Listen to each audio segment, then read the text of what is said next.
The fitting room door swung open, and there stood my sister Natalie in a stunning white Valentino dress, twirling like she was at her own wedding. "This is the one," she squealed. "I'll look absolutely perfect at your funeral." I sat in my wheelchair, oxygen tube in my nose, skeleton thin from 6 months of aggressive chemotherapy, watching my younger sister model funeral outfits for an event where I'd be the guest of honor. "Dead. The white really makes her skin glow," my mother said, adjusting the hem. "Though black is traditional, white shows hope and new beginnings." "New beginnings," I repeated flatly. "At my funeral." "Well, yes," Mom said, not even looking at me. "Natalie will need to move forward after you're gone. She's thinking of doing a speech about sisterhood. We're working on it together." I've been given 3 to 6 months to live. That was 4 months ago. Stage 4 pancreatic cancer spread to my liver and lungs. The doctors called me a fighter. My family, apparently, called me a deadline. "Don't look so glum, Theresa," Natalie said, admiring herself in the 3-way mirror. "This is really hard for me too. I mean, I'll be the only daughter after you're gone. That's a lot of pressure. I'm literally still alive." "Barely," she muttered, then louder. "We're just being practical. The funeral home said we need to plan ahead. They gave us a discount for early booking." "You booked my funeral?" "The good venues fill up fast," Mom explained. "Rosewood Chapel, the one with the stained glass. They had a cancellation for next month. We put down a deposit." Next month, they'd scheduled my death like a dentist appointment. "I need some air," I wheezed, rolling toward the door. "Oh, before you go," Natalie called out, "what do you think about an open casket? I know you've lost weight, but the mortician said they can plump things up. I want people to see how peaceful you look so they'll focus on comforting me." I rolled out of that boutique and into the mall, my mind reeling. 3 shoppers stared at me, the obviously dying woman in a wheelchair, with that mixture of pity and relief that it wasn't them. But they hadn't heard what I'd heard. They hadn't watched their sister try on designer dresses for their funeral while they still had a pulse. My phone buzzed. A text from my husband Eric. "How was shopping with your family?"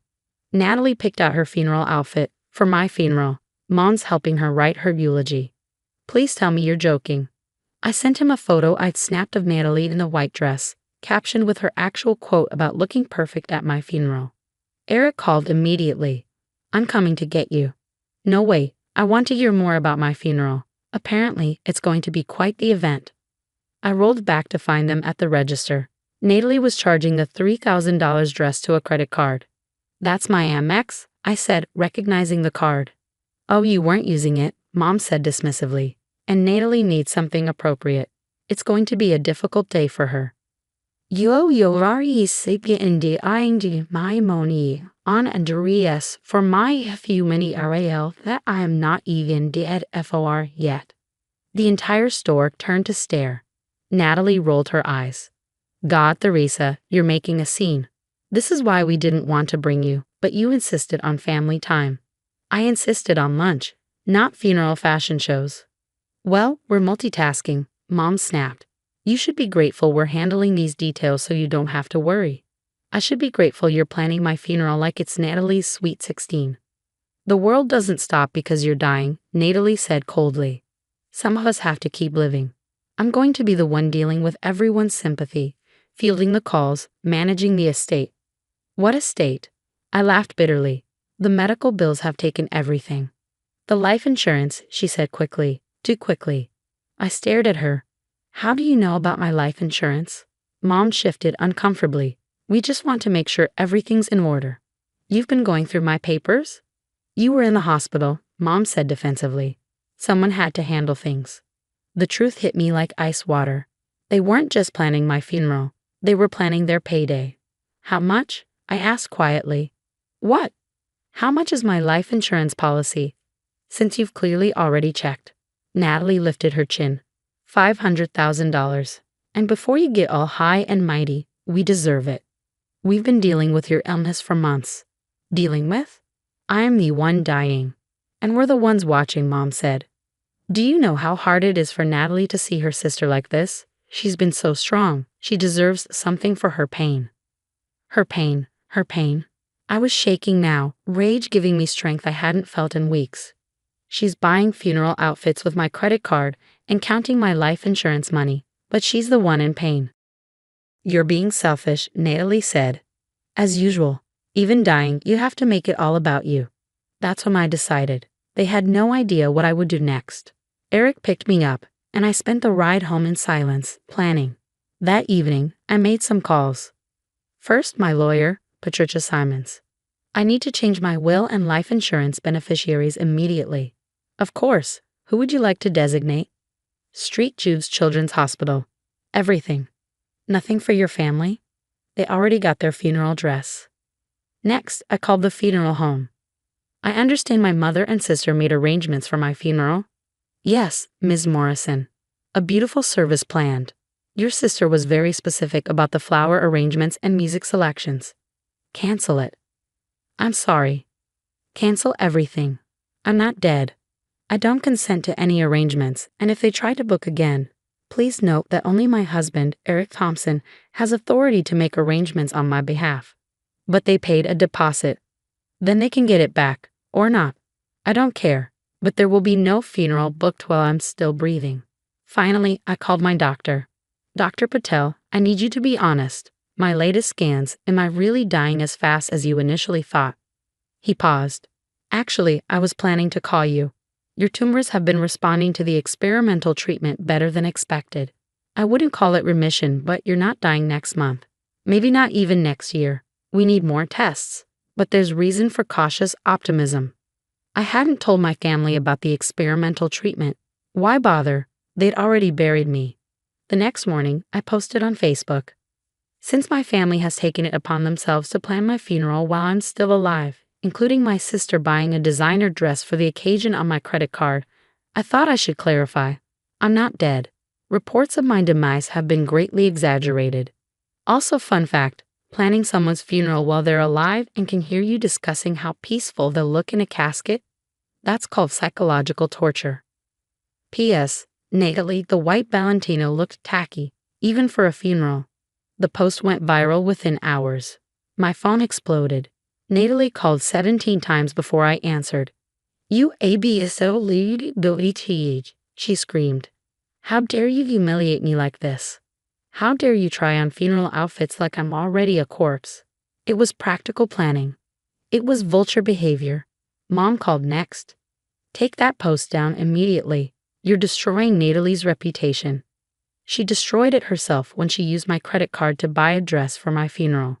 She was grieving. I'm not dead yet. You will be soon, Mom snapped, then caught herself. I mean, you know what I mean. Yeah, I know exactly what you mean. The family group chat exploded. Aunts, uncles, cousins, everyone had opinions. Most were horrified at Natalie and Mom. Some tried to play peacekeeper, but the damage was done.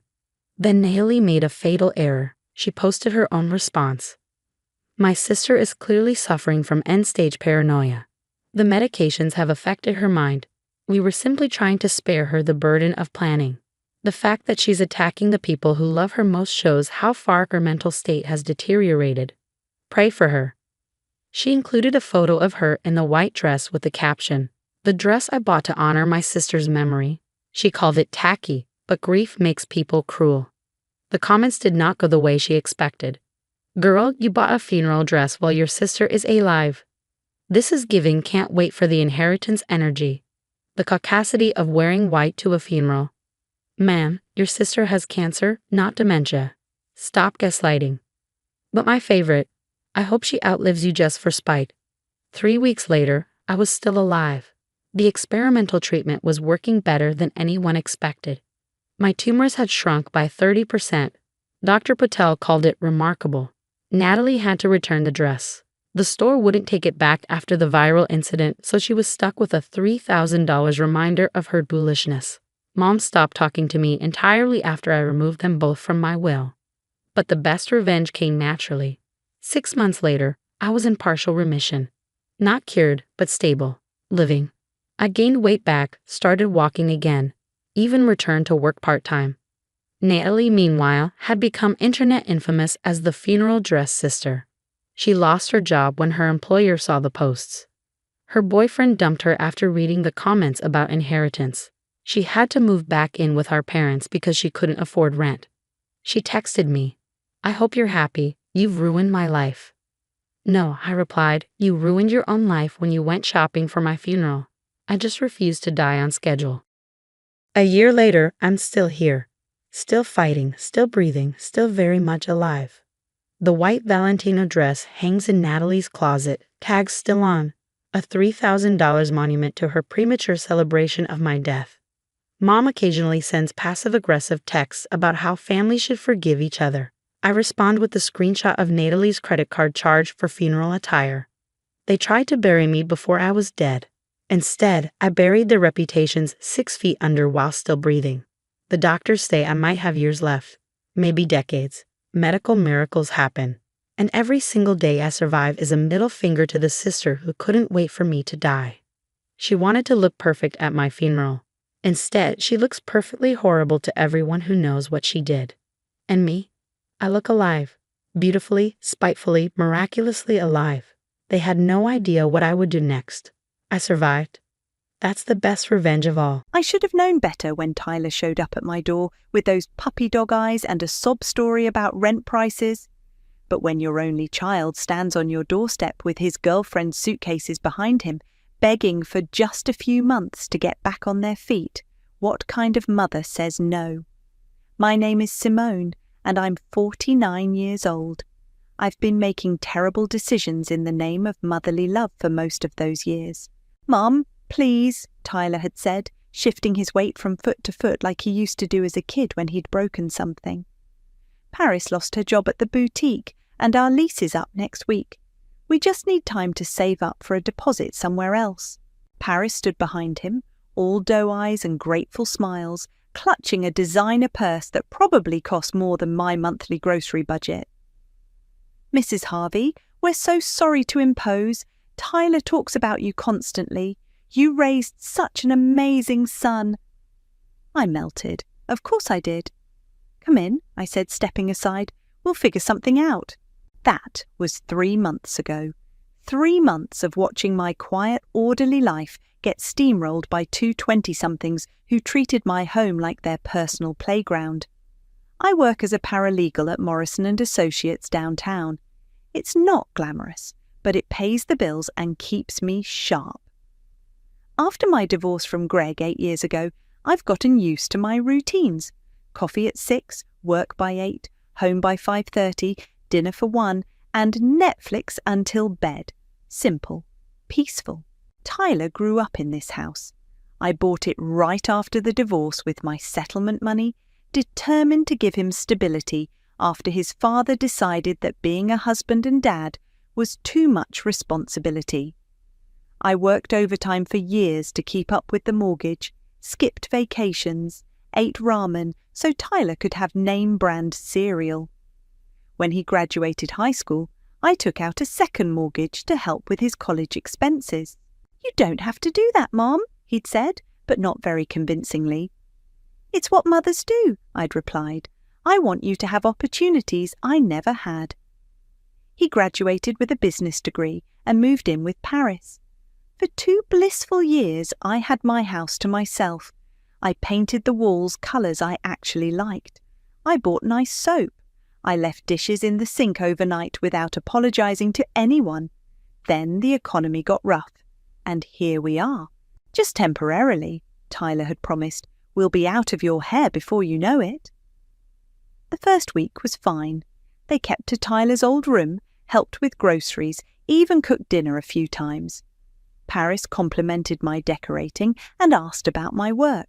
I started thinking maybe this could work. Week 2, they rearranged my living room furniture to make better use of the space. Paris moved my reading chair to the basement and replaced it with a gaming setup Tyler had in storage. "This flows so much better," she said, admiring their handiwork. "Your old setup was kind of dated." Week 3, my bathroom counter disappeared under Paris's skincare routine.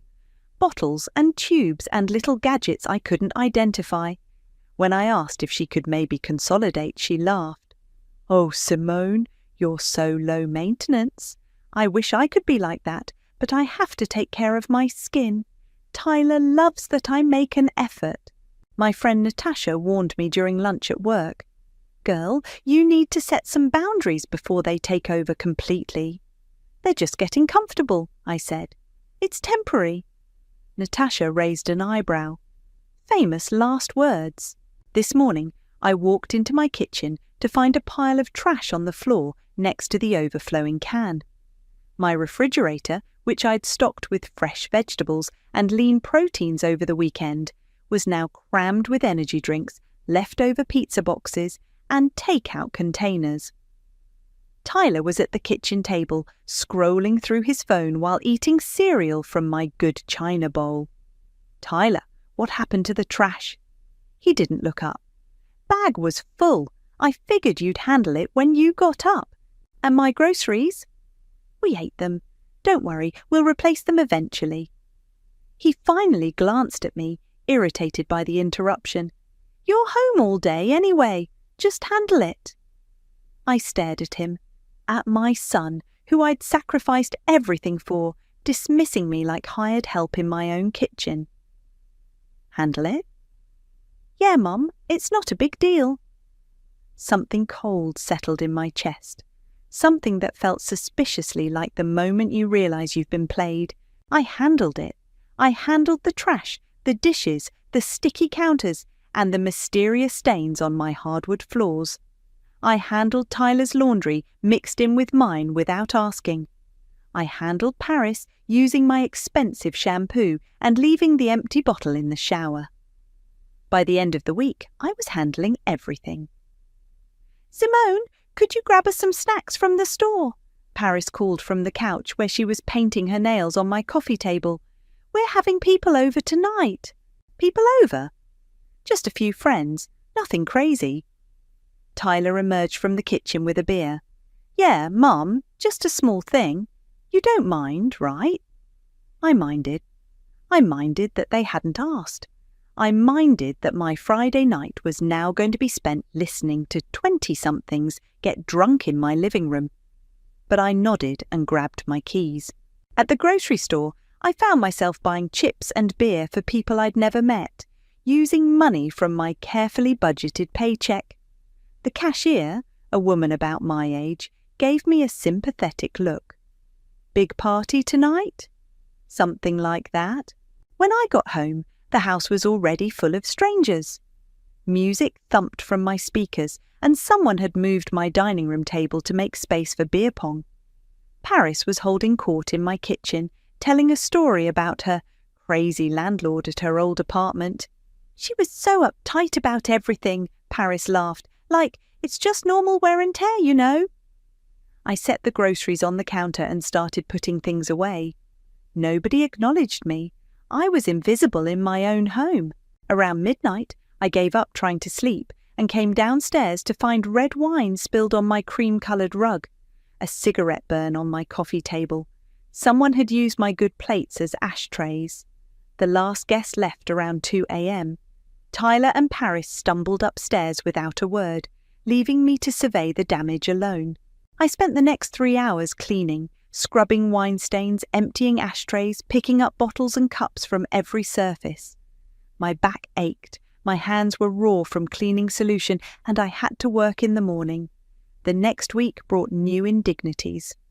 Paris started answering my front door like she lived there. She gave my neighbour Mila directions to my house when Mila came looking for me, speaking with the authority of someone who belonged. "Oh, Simone's at work, but I can take a message," I heard her say through the window. Tyler began inviting friends over during the day while I was at work. I'd come home to find strangers in my kitchen, eating my food, using my Wi-Fi. When I mentioned it, Tyler shrugged. "They're my friends, Mum. What's the big deal?" "The big deal is this is my house." "Our house," Paris corrected from the couch. "We live here too now." That weekend, I was in my bedroom when I heard Paris on a FaceTime call with someone. My door was cracked and her voice carried clearly from the living room. "Girl, it's perfect," she was saying. "Tyler's mum is like our live-in house elf. She cleans everything, buys all the groceries, does our laundry. I barely have to lift a finger." The person on the other end said something I couldn't hear. No, she doesn't mind. She's one of those mum types, you know. She lives for this stuff. Taking care of people is literally all she has. I closed my door and sat on my bed, staring at the wall. House elf. That's what I'd become. Monday morning, I was running late for work because I'd spent an extra hour cleaning up after another impromptu gathering. I rushed through the kitchen, grabbing my coffee and keys, when I noticed the floor was sticky under my feet. Tyler, what's on the floor? Spilled some soda last night, meant to clean it up. Could you clean it now? I'm already late. He looked at me like I'd asked him to perform surgery. You just do it real quick. You're better at that stuff. I grabbed paper towels and got on my hands and knees, scrubbing dry coke off my kitchen floor in my work clothes. When I stood up, Paris was watching from the doorway, coffee mug in hand. You missed a spot, she said, pointing to a sticky patch near the refrigerator. Then she laughed, actually laughed. Tyler joined in. Mum, you're being dramatic. It's a mother's job to clean up after us. What else do you even do all day? I stood there, paper towels in my hand, staring at my son, at the boy I'd raised, who was now sneering at me like I was the help. That's the moment something inside me simply ruptured. I went to work that day with sticky residue still under my fingernails and a plan forming in my head. During my lunch break, instead of eating in the break room with Natasha, I sat at my desk and pulled up the state tenant-landlord laws on my computer. Interesting reading. What's got you so focused? Natasha asked, appearing at my cubicle with a sandwich. Just researching something for a case. She peered over my shoulder. Eviction procedures? That's not our usual stuff. Personal interest. That evening, I stopped at Office Depot and bought a small filing cabinet with a lock. I set it up in my bedroom closet, behind my winter coats where no one would think to look. Then I started documenting everything. Photo of the cigarette burn on my coffee table, screenshot of Paris's Instagram story showing her feet propped up on my furniture with the caption, "Lazy Sunday vibes at home." Receipt for the groceries I'd bought for their party. Pictures of the wine stain on my rug that still hadn't come out completely. Every mess became evidence. Every dismissive comment got written down with date and time. I started keeping a notebook in my purse, jotting down details like a detective. Tyler left dirty dishes in sink for 4 days despite multiple requests to clean them. Paris used my car without asking, returned it with empty gas tank. Found strangers in my house again when I came home from work. Tyler claims he forgot to mention they were coming over. 2 weeks into my documentation project, I ran into Damien at the grocery store. We'd gone to high school together, but I hadn't seen him in years. He was in uniform, looking official and competent. Simone? Wow, it's been forever. Damien, hi, you're with the sheriff's department now? Deputy sheriff, yeah. Been at it about 10 years now. He smiled. You look good. How's Tyler? He's living with me right now, going through a rough patch. Something in my tone must have caught his attention. Everything okay? Just family stuff. You know how it is. Actually, I don't. Never had kids, but I deal with a lot of family disputes in this job. Sometimes people need to know their legal options. I looked at him more carefully. Legal options? Property rights, tenant issues, that sort of thing. Amazing how many people don't realise what power they actually have in their own homes. We exchanged numbers before parting ways. I saved his contact as Deputy D in my phone. That weekend, Paris decided to redecorate my living room again. I came home from running errands to find my family photos taken down and replaced with abstract art prints she'd bought. I hope you don't mind, she said, not sounding like she cared whether I minded or not.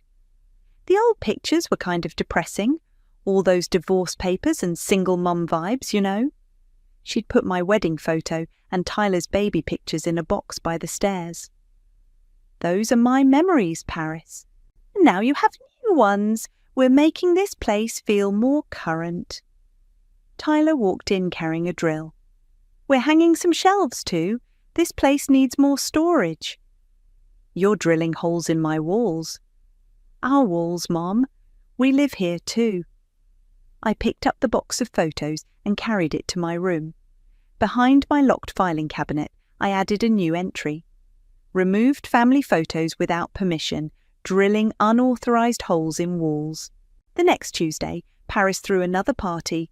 This time, she didn't even pretend to ask.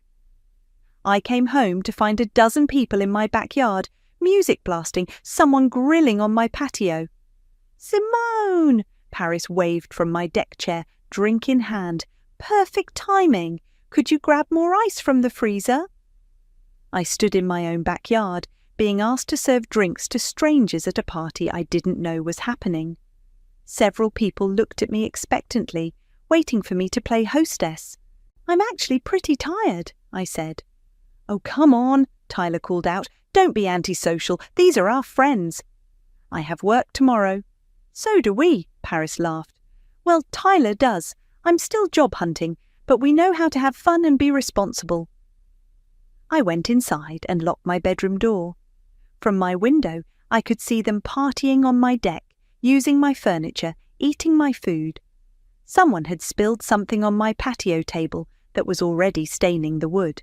I opened my filing cabinet and added photos of the party to my growing collection. Then I pulled out my phone and texted Damien. Hypothetical question: how long does it take to evict someone in this state? He responded within minutes. Depends on the situation, with proper documentation and legal grounds, about 30 days from filing. I looked at my calendar and counted forward. Only 30 days to go.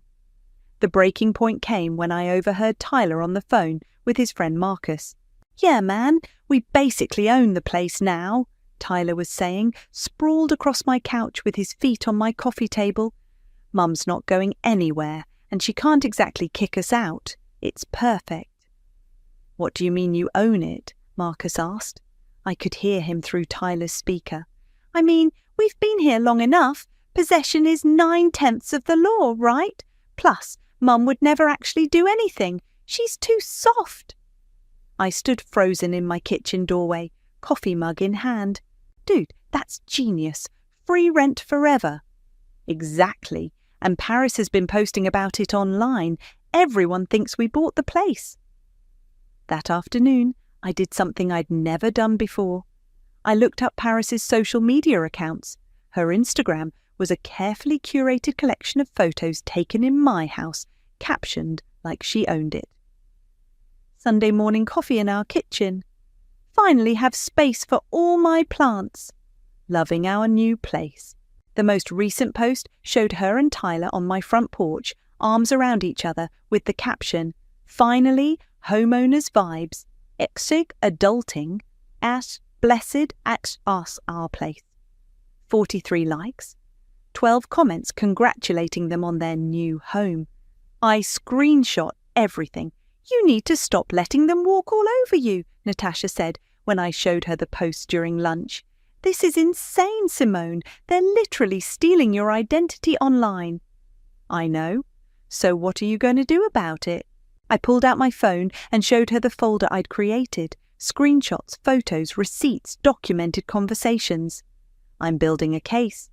"A case for what?" "Eviction." Natasha's eyes widened.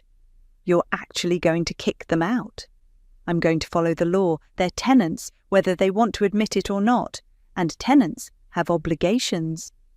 "What kind of obligations?" "Not damaging property, not disturbing neighbours, not misrepresenting their living situation."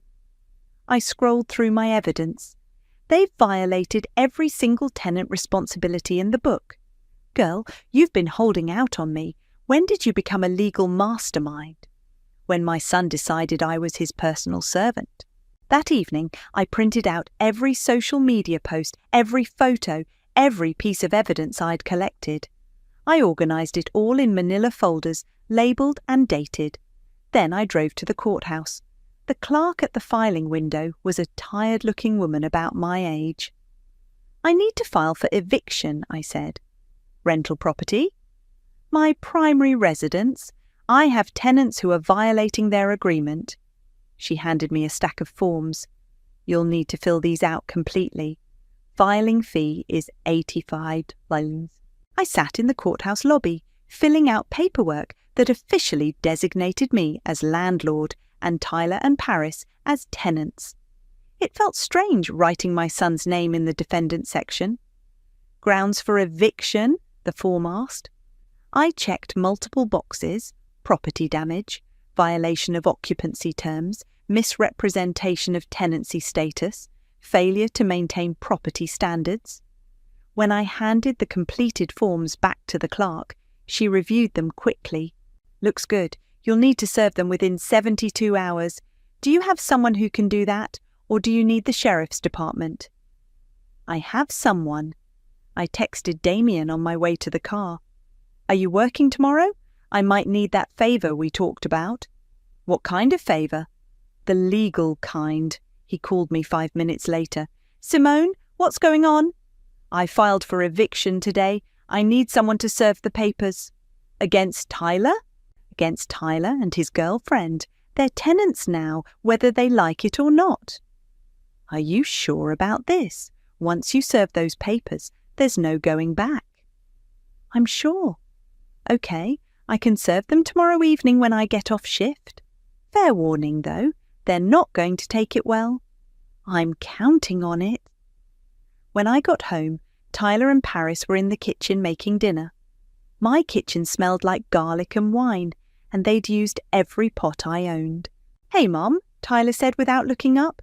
We're making pasta. There's enough for you if you want some. That's nice of you. No problem. Oh, and we invited a few people over this weekend. Nothing big, just a small housewarming thing. Paris looked up from stirring sauce. I already ordered decorations online. It's going to be so cute. Our first real party as homeowners. I smiled and went upstairs to my room. In my filing cabinet, I placed the court summons in a folder I'd labelled Happy Memories. 24 hours until serving. Then the real fun would begin. Damien arrived at exactly 6 p.m. the next evening, still in uniform. I watched from my bedroom window as he walked up to the front door, official papers in hand. Tyler answered, beer in hand, laughing at something Paris had said behind him. Tyler Harvey? Yeah, that's me. What's up, officer? Deputy Burke, Sheriff's Department. I have legal documents for you and Paris Rodriguez. The laughter died. Legal documents? Eviction notice. You're being served. I couldn't hear Tyler's response, but I saw him stumble backward. Paris appeared in the doorway, snatching the papers from Tyler's hands. What the hell is this? She shrieked. Ma'am, those are official court documents. You have 30 days to vacate the premises. This is a mistake. We live here. This is our house. According to these documents, you're tenants in violation of your lease agreement. You'll want to read through everything carefully. Tyler was scanning the papers, his face getting redder by the second. Where's my mum? I wouldn't know, sir. I'm just serving the papers. Mom! Tyler bellowed toward the house. Get out here right now! I took my time walking downstairs. When I reached the front door, Tyler was pacing on the porch, papers crumpled in his fist. What the hell is this? He shoved the documents at me. It looks like an eviction notice. You're evicting us, your own son. I'm enforcing the law. You're tenants who have violated the terms of your residency. Paris was reading through the papers, her face pale. Property damage, unauthorized guests, misrepresentation of tenancy status. This is bullshit. Is it? I pulled out my phone and showed her the screenshot of her Instagram post. Finally, homeowners vibes. You told everyone online that you own my house. That was just social media stuff. It doesn't mean anything. It means you committed fraud. You represented yourself as a homeowner when you're actually a tenant. Tyler stepped closer, his voice getting louder. You can't do this to us. We're family. Family doesn't treat each other like servants. We never treated you like a servant. Damien cleared his throat. Folks, I need to finish serving these papers.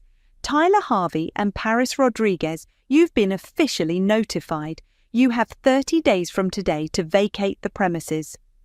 "This is insane," Paris said, tears starting to form. "Simone, we can work this out. We don't need to involve lawyers and courts." "You involved them when you decided to play house in my home without permission." "We had permission. You said we could stay." "Temporarily, to save money for your own place, not to take over my house and treat me like hired help." Tyler crumpled the papers and threw them on the ground. "Fine, we'll leave. But don't expect me to ever forgive you for this." "I don't." After Damien left, Tyler and Paris spent the evening making frantic phone calls. I could hear them through the walls, calling friends, family, anyone who might take them in. "She's lost her mind," Paris kept saying. "She actually called the sheriff on us." "My own mother," Tyler added. "Can you believe that?" The next few days were tense. They barely spoke to me, communicating only through passive-aggressive sticky notes left around the house. "Thanks for the eviction notice. Really feeling the family love." HTT. But they didn't leave. If anything, they seemed to be digging in deeper, making themselves more at home out of spite. "We have 30 days, I heard Paris tell someone on the phone. "She'll change her mind before then. She always does." That weekend, packages started arriving. Party decorations, string lights, a rented sound system. Paris was going ahead with her housewarming party. "You're still having the party?" I asked when I found her hanging streamers in my living room. "Of course. We already invited everyone.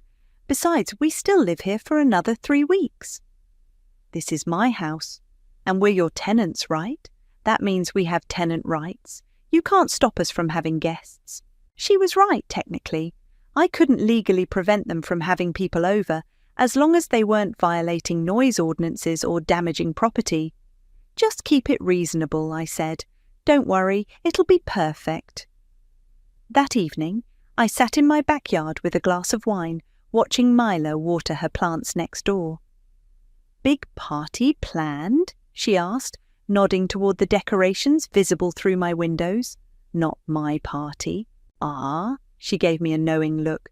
"Want to come over and watch a movie instead? I have wine and popcorn." "That's tempting, but I think I need to stay close to home." "In case of emergencies?" "Something like that." She smiled and handed me a second glass of wine over the fence. "Well, if you change your mind, my door's open." I accepted the wine and settled into my patio chair. From here, I could see Paris arranging flowers in my good vases, Tyler setting up speakers in my living room. Tomorrow was the party, their big celebration of home ownership. I pulled out my phone and checked the calendar. 22 days left on their eviction notice. Perfect timing. The morning of the party, I did something I hadn't done in months. I put on my old wedding ring and the red lipstick I used to wear when I felt powerful. Then I made myself a full breakfast and ate it slowly at my kitchen table while Tyler and Paris rushed around, setting up for their big day. "Mum, could you move your car?" Tyler asked, not looking at me. "People are going to need parking." "I'll move it to the street." "Thanks." He paused. "And maybe, could you just stay upstairs tonight? This is kind of important to us." "I'll stay out of your way." Paris emerged from the bathroom, hair in curlers, wearing my bathrobe. "Simone, I borrowed this. Hope you don't mind." "Not at all." She studied my face suspiciously. "You're being weird. Are you planning something?" "Just planning to have a quiet evening." By 6 p.m., the house was transformed. String lights hung from my ceiling, flowers filled every corner, and a professional-looking charcuterie board covered my dining room table. Paris had even rented real wine glasses to replace my everyday ones. The first guests arrived at 7. I recognized some of Tyler's college friends, but most were strangers. They all seemed to know this was Tyler and Paris's new place. "Congratulations on the house," I heard someone say. "Thanks. We're so excited to finally have our own space, Paris replied. I stayed in the kitchen, quietly washing dishes and observing. From my window, I could see more cars arriving, people carrying bottles of wine and gift bags. Simone! Paris appeared in the doorway, slightly breathless. Could you maybe not hover? This is our night. I'm just cleaning up. Well, could you clean up somewhere else? You're making our guests uncomfortable. I dried my hands and moved to the living room, where Tyler was holding court near the fireplace. The best part about having your own place, he was saying to a group of friends, is that you can finally make your own rules. No more walking on eggshells around parents, you know. How did you guys afford it? Someone asked. The market is crazy right now. We got lucky, Tyler said. Sometimes you just have to take control of your situation instead of waiting for permission. At 8:30, Tyler called for attention. He climbed onto my coffee table, wine glass raised. Everyone, can I get your attention? The room quieted. I just want to say thank you all for coming to celebrate with us tonight. This house represents something really important to Paris and me. Speech! Speech! Someone called out. Tyler grinned. Okay, here's to breaking free of old systems. You only grow when you stop listening to your parents and start making your own decisions. Sometimes you have to take what's yours instead of waiting for it to be given to you. The crowd cheered. Paris beamed at him from across the room. And here's to Paris, who taught me that we deserve better than settling for other people's limitations. We're not kids anymore, and we don't need anyone's permission to live our lives. More cheers. Someone started chanting, Tyler, Tyler! Paris made her way to the front of the room. I just want to add, she said, voice carrying over the crowd, thank you to Simi for finally letting go and not hovering anymore. It means so much that she's giving us space to be adults. She raised her glass toward me.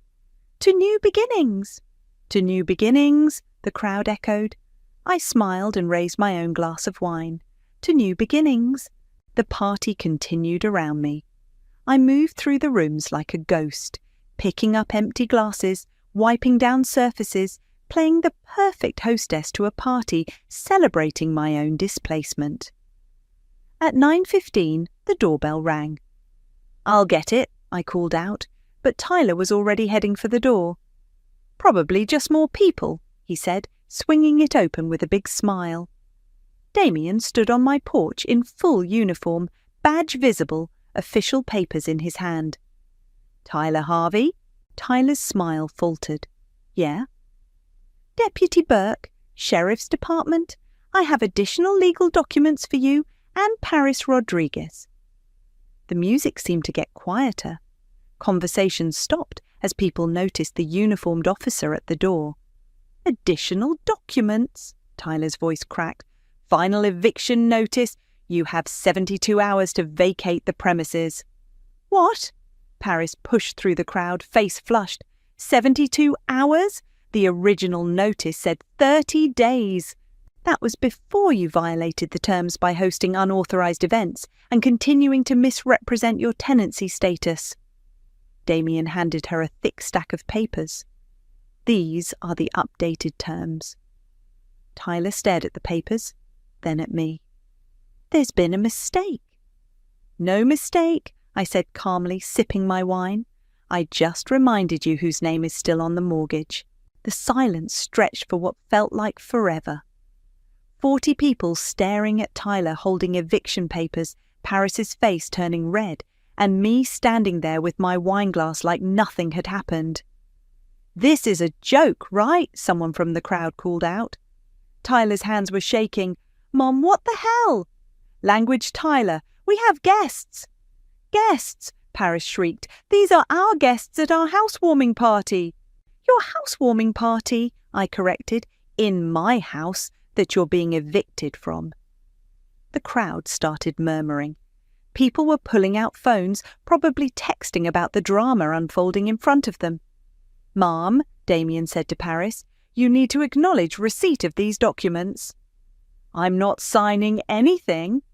You don't have to sign. I just need to confirm you've received them. This is harassment, Tyler yelled. You can't just show up at our party with fake papers. Damien's voice stayed calm and professional. These papers were filed through the county courthouse. They're completely legitimate. But she's my mother. That doesn't change property law, son. I walked to the kitchen and returned with a manila folder. Tyler, would you like to see the evidence? What evidence? I opened the folder and spread photos across the coffee table. Pictures of cigarette burns, wine stains, holes drilled in walls without permission, screenshots of social media posts claiming ownership of my house. Property damage, I said, pointing to each photo. Unauthorized modifications, misrepresentation of tenancy status, violation of occupancy agreements. Paris grabbed one of the screenshots. This is just Instagram. It doesn't mean anything. It means you committed fraud. You told everyone you owned my house while living here rent-free. We were going to pay rent. When? You've been here 4 months without contributing a dime. Tyler was scanning through the photos, his face getting redder. You've been spying on us. I've been documenting tenant violations in my own home. We're not tenants. We're your family. Family doesn't treat each other like servants, Tyler. The crowd was getting uncomfortable. People were grabbing their coats, making excuses to leave.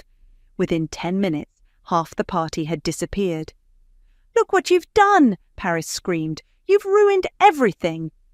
I didn't ruin anything. I enforced consequences. We had nowhere else to go. You had 4 months to find somewhere else to go. Instead, you decided to play house and treat me like hired help. Tyler stepped closer, his voice getting dangerous. You're being vindictive. This is revenge because Dad left you. Don't you dare bring your father into this. This is exactly why he left. You're controlling and bitter and... Tyler. My voice cut through his rant. Stop talking. No, you want to know the truth? Dad was right to leave. You suffocate people. You make everything about you. I made everything about you. I worked 2 jobs so you could have nice clothes. I took out loans so you could go to college. I gave up dating, vacations, my own life so you could have stability. Nobody asked you to do that. You're right. Nobody asked. I chose to sacrifice for my child because that's what mothers do. But I won't sacrifice my dignity. Paris was crying now, mascara running down her cheeks. Simone, please, we can work this out. We'll pay rent, we'll help more around the house. You had months to help around the house. Instead, you called me your house elf. You heard that? I heard everything, every dismissive comment, every joke about how pathetic I am, every plan to take advantage of my kindness. The remaining guests were filing out quickly now, not wanting to be part of the family drama. Tyler watched his friends leave, his celebration crumbling around him. Fine, he said finally. We'll leave. But don't expect me to ever forgive you for this. I don't expect forgiveness. I expect respect. Respect? You just humiliated us in front of everyone we know. You humiliated yourselves. I just provided the venue. Just then, a car pulled up outside. Through the window, I saw a familiar figure getting out. Oh, perfect, I muttered. Greg, my ex-husband, walked through the front door like he still lived here.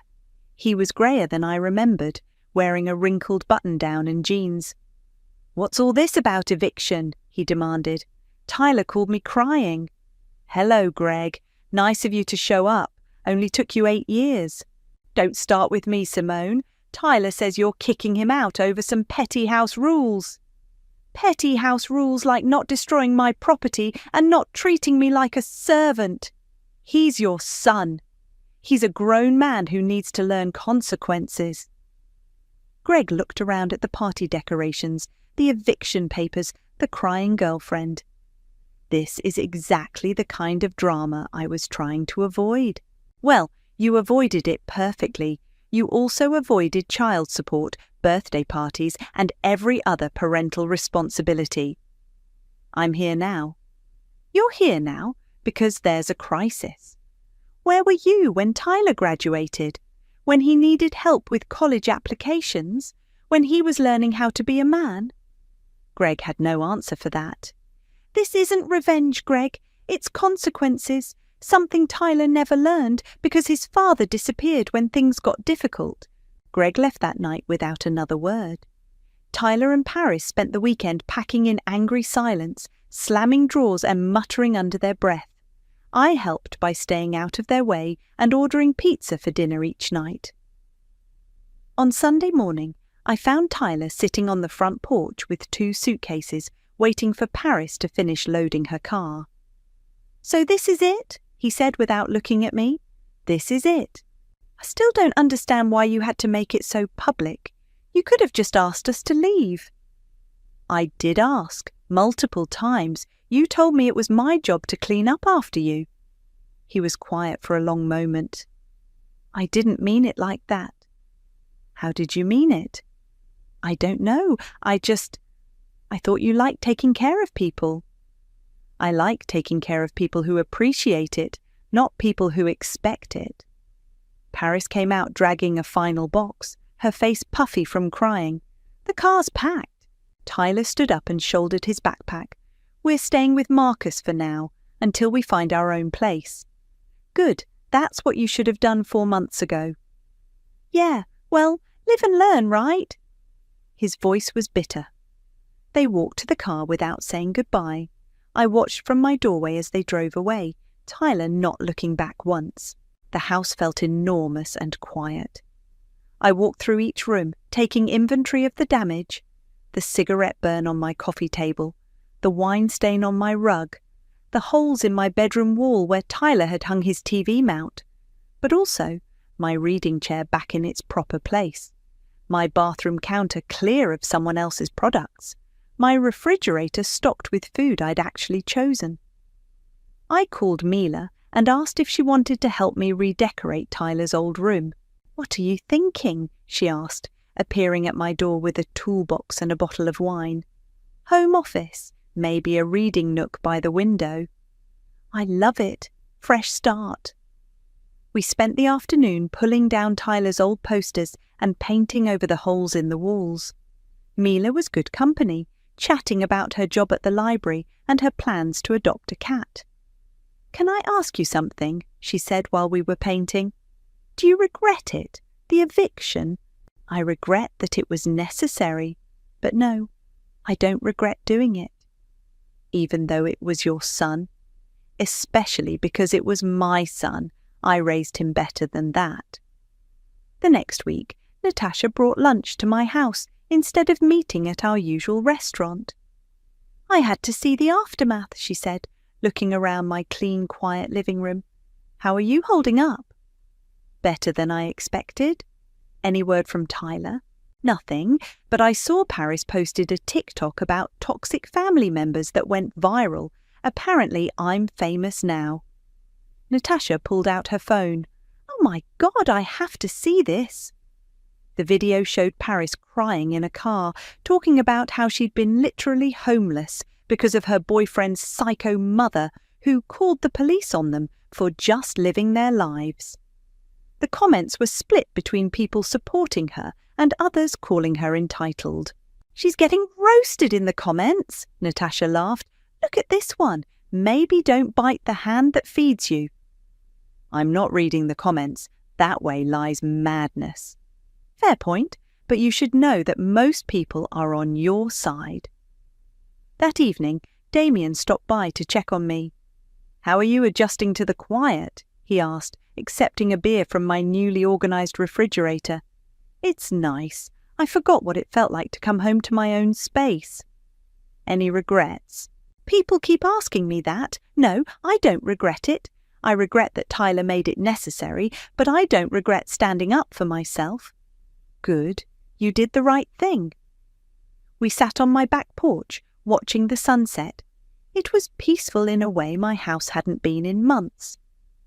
"There's a community barbecue next weekend," Damien said. "At the park. You should come." "I might do that." "I'll save you a burger." The next morning, I found an envelope in my mailbox with no return address. Inside was a handwritten letter on notebook paper. Mum, I've been thinking about what happened. I'm not ready to talk yet, but I wanted you to know that I'm sorry, not for leaving, but for how I treated you. Paris says I should be angrier, but I keep thinking about all the things you did for me growing up. I don't understand why you had to embarrass us like that, but I guess I understand why you were mad. I'm staying with Marcus and looking for my own apartment. Maybe we can talk sometime when I'm not so confused about everything. Tyler. I read the letter twice, then walked to my backyard fire pit. I struck a match and held it to the corner of the paper, watching Tyler's words curl and burn. Some bridges you rebuild, others you let burn so you can build something better in their place. I built a home out of love. I reclaimed it with justice. Whatever comes next, I'll face it with my name back on the door. The envelope sat on my kitchen counter for 3 days before I finally opened it. Plain white, no return address, just my name and address typed in crisp black letters. Inside was a single document that made my hands shake. A college fund statement from 2015. My name was there, clear as day, but I'd never seen this account before. I'm Gabriella, and 6 months ago, I thought I was doing the right thing by helping my mother save our family home. Now I'm staring at proof that she's been lying to me for years. Baby, please, we could lose everything, she'd pleaded that day in December, mascara running down her cheeks. This house is all we have left of your father. The memory of that afternoon is crystal clear. Mom standing in my tiny apartment, waving mortgage papers like they were on fire. She'd worn her good pearls, the ones she only brings out when she needs something. It's just a co-signature, she'd said, touching my arm. The bank needs to see both our names. You won't have to pay anything. I'd hesitated. Mom, that's a lot of money. $248,000. Do you want me homeless? Her voice cracked perfectly. Your father would be so disappointed. Dad died when I was 7. She's been wielding his memory like a weapon ever since. Give me an hour, I'd said finally. I remember how her face lit up, how she hugged me tight enough to leave perfume on my collar. I called my bank, liquidated my savings account, maxed out 2 credit cards, emptied the emergency fund I'd been building since my first job at 16. Everything I had gone in one afternoon. You're an angel, she'd whispered, watching me sign the papers. My perfect girl. A week later, I saw her Facebook post. God provides. Finally turned my financial situation around all by myself. Blessed, track your strong woman, chat survivor. I screenshot it. Didn't comment, just watched as the likes rolled in. Your mother is so incredible, my cousin London texted me. She never gives up. I didn't respond to that either. The next morning, Mom called while I was at work. Gabriella, sweetie, can you send me that receipt from the mortgage payment? The bank needs it for their records. Sure, I said, voice steady. The one where I paid off your debt? Oh, honey, don't be dramatic. You just helped with paperwork. I did all the heavy lifting. I muted my phone and let her talk. Watched my computer screen as I forwarded myself copies of every transaction, every document, every text. Each file dated and labeled. Are you listening? She demanded. Always, Mom. That was last week. Now I'm holding this mysterious college fund statement, and something cold is spreading through my chest. The withdrawal dates catch my eye, all from before I turned 18. All signed with my mother's distinctive swooping signature. My phone buzzes. It's Mom. Darling, I'm planning a big Easter dinner to celebrate my financial comeback. Madison's coming. You know, Janet's daughter.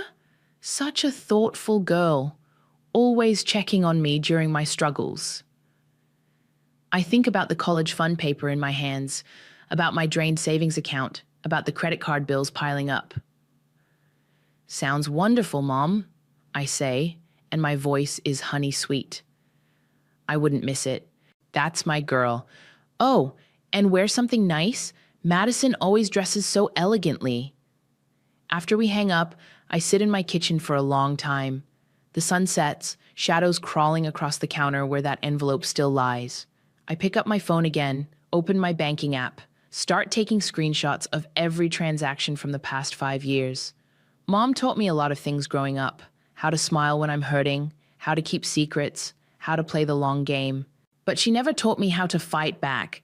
I create a new folder on my laptop, name it Easter. The college fund statement goes in first, followed by the mortgage receipts. Then the screenshots, the texts, the social media posts, each piece of evidence another nail. My phone lights up with a text from Aunt Nina. "Call me when you can, about your mother." I stare at the message for a long moment. Then I open my calendar and mark Easter Sunday with a single word: truth. The college fund statement sits in front of me, its numbers glowing red in the fading light. Mom always said I was her perfect, obedient daughter, always there to help, to fix, to pay. She's right about one thing: I am her daughter, and I learned from the best. "Did you see this?" Aunt Nina's voice crackled through my phone speaker as I walked into my apartment after work. Before I could answer, my phone buzzed with an incoming message. It was a screenshot of a group text. Mom's name at the top, followed by a wall of blue bubbles. "Everyone needs to hear how I saved our family legacy. I fought tooth and nail, worked miracles with the bank, and now our home is secure. Come celebrate with me at Easter dinner. God gives his hardest battles to his strongest soldiers." "I'm sending you something else," Nina said quietly. "Check your email." My laptop was still open on the kitchen counter. I clicked on Nina's email. Another screenshot, this time from Mom's private Facebook group. A long post about her solo journey to financial recovery, complete with crying emojis and dozens of sympathetic comments. Madison's response stood out. "You're such an inspiration, doing it all on your own, never asking for help. That's real strength. Can't wait for Easter dinner." "Have you talked to London?" Nina asked. Not since she texted to praise Mom's incredible comeback. My voice came out harder than I intended. "She doesn't know the truth, Gabriella. None of them do." I sat down heavily. "Did you know the truth?" Nina was quiet for a moment. "I suspected. Your mother, she's always been good at spinning stories. But you were just 14 when your father's insurance money ran out. Suddenly you were working after school, paying bills, handling her emergencies." "Someone had to be the adult," I said. "You were a child." I opened my filing box, the one I've kept since my first job. Every receipt, every bill, every cancelled check carefully preserved. Under a stack of old pay stubs, I found it, a small leather ledger covered in Post-it notes. "Nina," I said slowly, "did Mom ever mention my college fund to you? The one from your father's life insurance? She said you used it all for school." My fingers traced the dates in the ledger. Withdrawals starting when I was 16. Mom's handwriting getting sloppier as the amounts got larger. "I never saw a penny of it," I whispered. "I worked through college, took out loans." Nina swore softly. "Gabriella, I'm sending you a number. His name is Ricky. He's a lawyer who specializes in financial fraud." "I'm not ready to—" "Just save it, please." After we hung up, I sat staring at my phone. Text notifications kept popping up. Mum's group chat was buzzing with Easter plans. "Wearing my best dress," Madison wrote. "We need photos of this triumphant moment." My fingers moved before I could stop them. "Hey, Mum, the bank called about the mortgage paperwork. They need copies of the payment records." Her response was instant. "Don't worry about that, sweetie. I handled everything. They were pretty insistent. Something about co-signers and legal requirements." 3 dots appeared and disappeared several times. Finally, "We can discuss it at Easter, Angel. Wear that blue dress I bought you last year. You know Madison always looks so put together." I screen capped the exchange, added it to my growing folder. Then I called a number I hadn't used in months. Gabriella? Jonathan sounded surprised. Everything okay? Remember when you said you owed me for keeping quiet about that incident at the Christmas party? He laughed nervously. Hard to forget. What do you need? You still working at First National? Yeah, why? I took a deep breath. I need to trace some unauthorized withdrawals, off the record. Silence. Then, send me what you have. I photographed the ledger pages, the college fund statement. Hit send. Give me 48 hours, he said. And Gabriella, be careful. My phone lit up again. Mom calling. I let it go to voicemail. Baby, I need you to pick up some specific wines for Easter. Madison's very particular about her reds, and I want everything perfect for my special day. I opened my laptop and created a new document. Started typing, timeline of events, December 2023, mortgage co-signing, $248,000, January 2024. Social media posts claiming sole credit, February 2024, group messages denying my involvement. March 2024, discovery of missing college fund. The list grew longer, each entry backed by screenshots, bank records, witnesses. Mum's voice played from another voicemail. Don't forget, Easter dinner is about celebrating my strength, my resilience. Wear something nice, and please try to be on time for once. I saved the document, added it to the Easter folder. Then I opened my calendar and added 2 items. Thursday, meet with Ricky. Sunday, bring receipts. Mom always told me I was just like her. She meant it as an insult. Too calculating, too careful with facts and figures, too focused on paper trails. She wasn't wrong. I am exactly like her, just better at it. Ricky's office smelled like old leather and coffee. He studied the stack of documents I'd brought, occasionally making notes in precise, tiny handwriting. These withdrawal dates, he said, tapping the college fund statement. All before you turned 18? Yes. And you never authorized any of them? I didn't even know the account existed until last week. He leaned back, fingers steepled. Your ex-boyfriend confirmed these transactions? I slid Jonathan's report across the desk. He traced everything. The money went straight to her personal account, which she then used for shopping, vacations, spa treatments. My voice stayed flat. While I worked double shifts at the diner to pay for textbooks, Ricky's pen scratched against his legal pad. And now the mortgage situation. She was about to lose the house, begged me to co-sign. I liquidated everything I had. Everything? Savings, emergency fund, maxed out credit cards. I handed him the receipts. $248,000. He whistled softly. That's quite a sacrifice. She said it was for Dad's memory. Ricky shuffled through more papers. Your father's life insurance policy was substantial. The house should have been paid off years ago. She burned through it all. I remembered those years after Dad died. Mom's new cars, designer clothes, luxury cruises. Said she deserved to heal in comfort. My phone buzzed. Mom's face lit up the screen. I declined the call. She's planning this Easter dinner, I said, to celebrate how she saved the house herself. Interesting timing. Ricky pulled out a thick folder.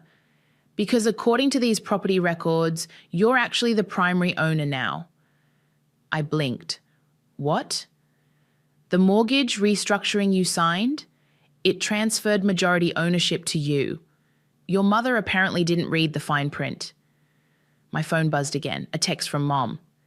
Angel, don't forget to pick up those wines. Madison's coming early to help decorate. She's such a thoughtful girl. I showed Ricky the message. She has no idea what's coming. Are you sure you want to do this at Easter dinner? She chose the stage. I straightened the papers on his desk. I'm just working with what she gave me. It'll get ugly. It's been ugly for years. I just hid it better. Ricky nodded slowly. I'll prepare the legal documents. But Gabriella, once you start this, I know. I stood up. No going back.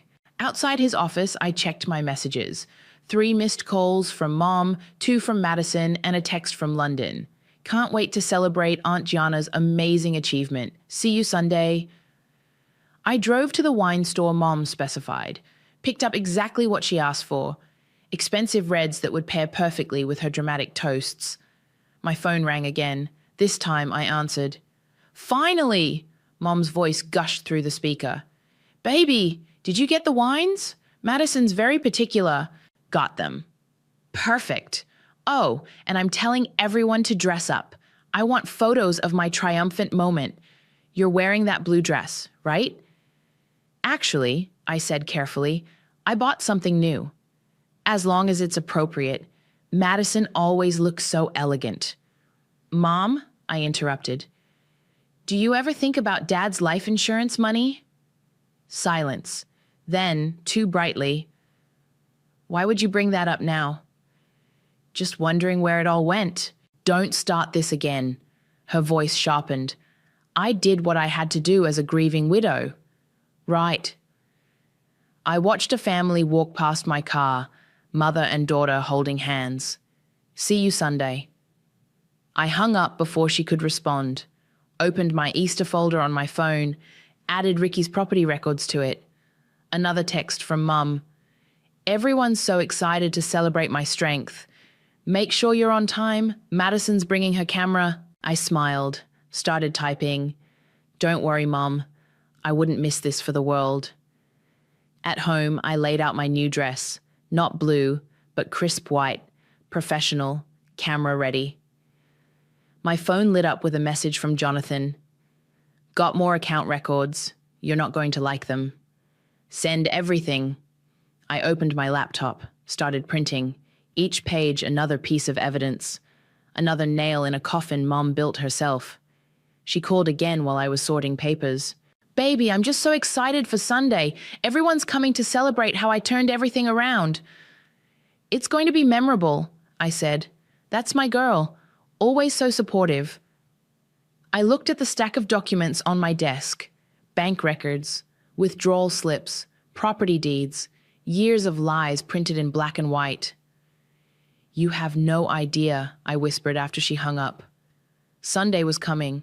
Mom wanted photos, wanted to document her moment of triumph. I'd make sure every second was captured, every word recorded, every truth exposed. She taught me well, how to plan, how to smile, how to wait for the perfect moment. Sunday was coming, and I was ready.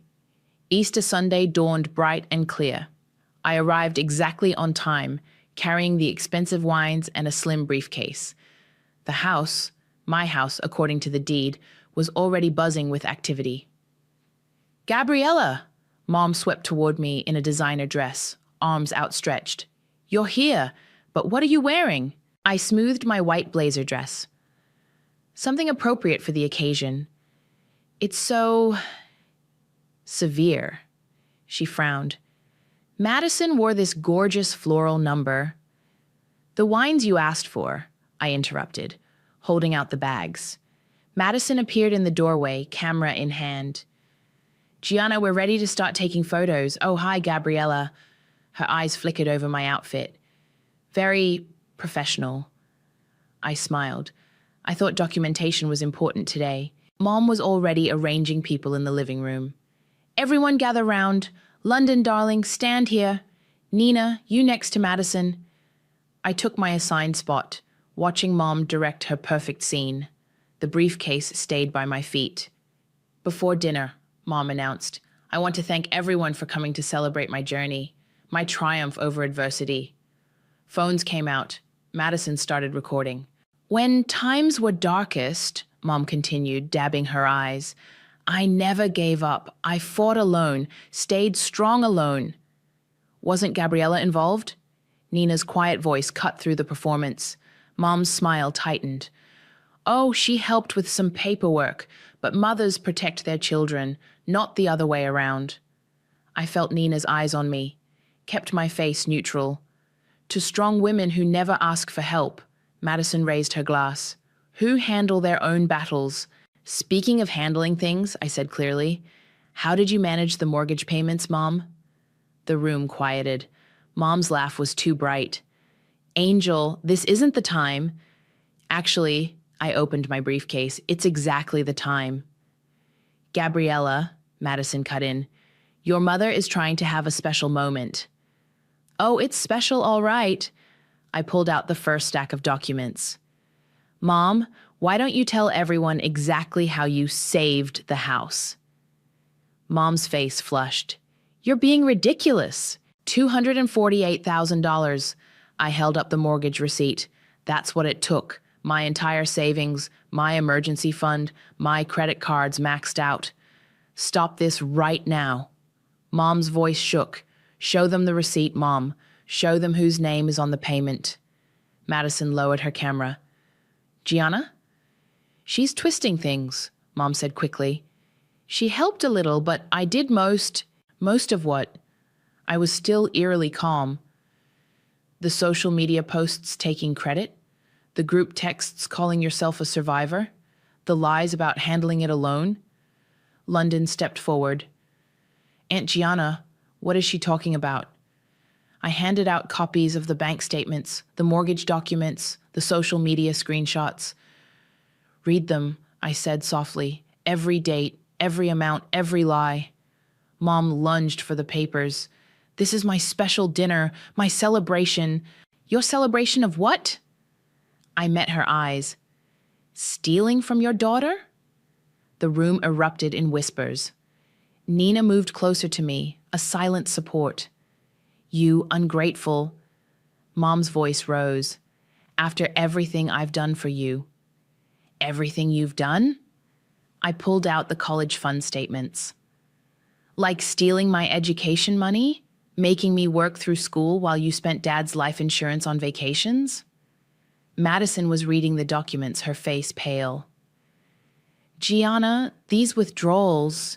She was a child, Nina said, her voice like ice. You took money from a child. Mom's mask cracked.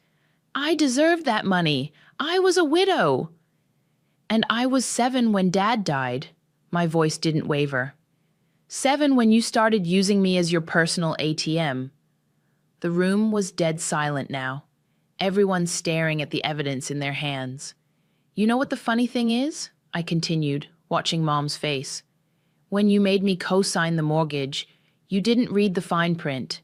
What are you talking about? The house, Mom, the deed transferred to me. I'm the primary owner now. She went white. You're lying. Like you've been lying? For years? I am your mother. No, I stood straighter. You're a thief who gave birth to me. Mom grabbed her wine glass, fingers white-knuckled. Get out of my house. Actually, I smiled slightly, you should read the property documents in front of you. It's not your house anymore. The glass shook in her hand. Behind her, Madison had started recording again. You wouldn't dare, Mom whispered. I opened the last folder in my briefcase. Want to bet? The wine glass trembled. Mom's carefully constructed world was crumbling, and everyone was watching. Just like she'd always wanted.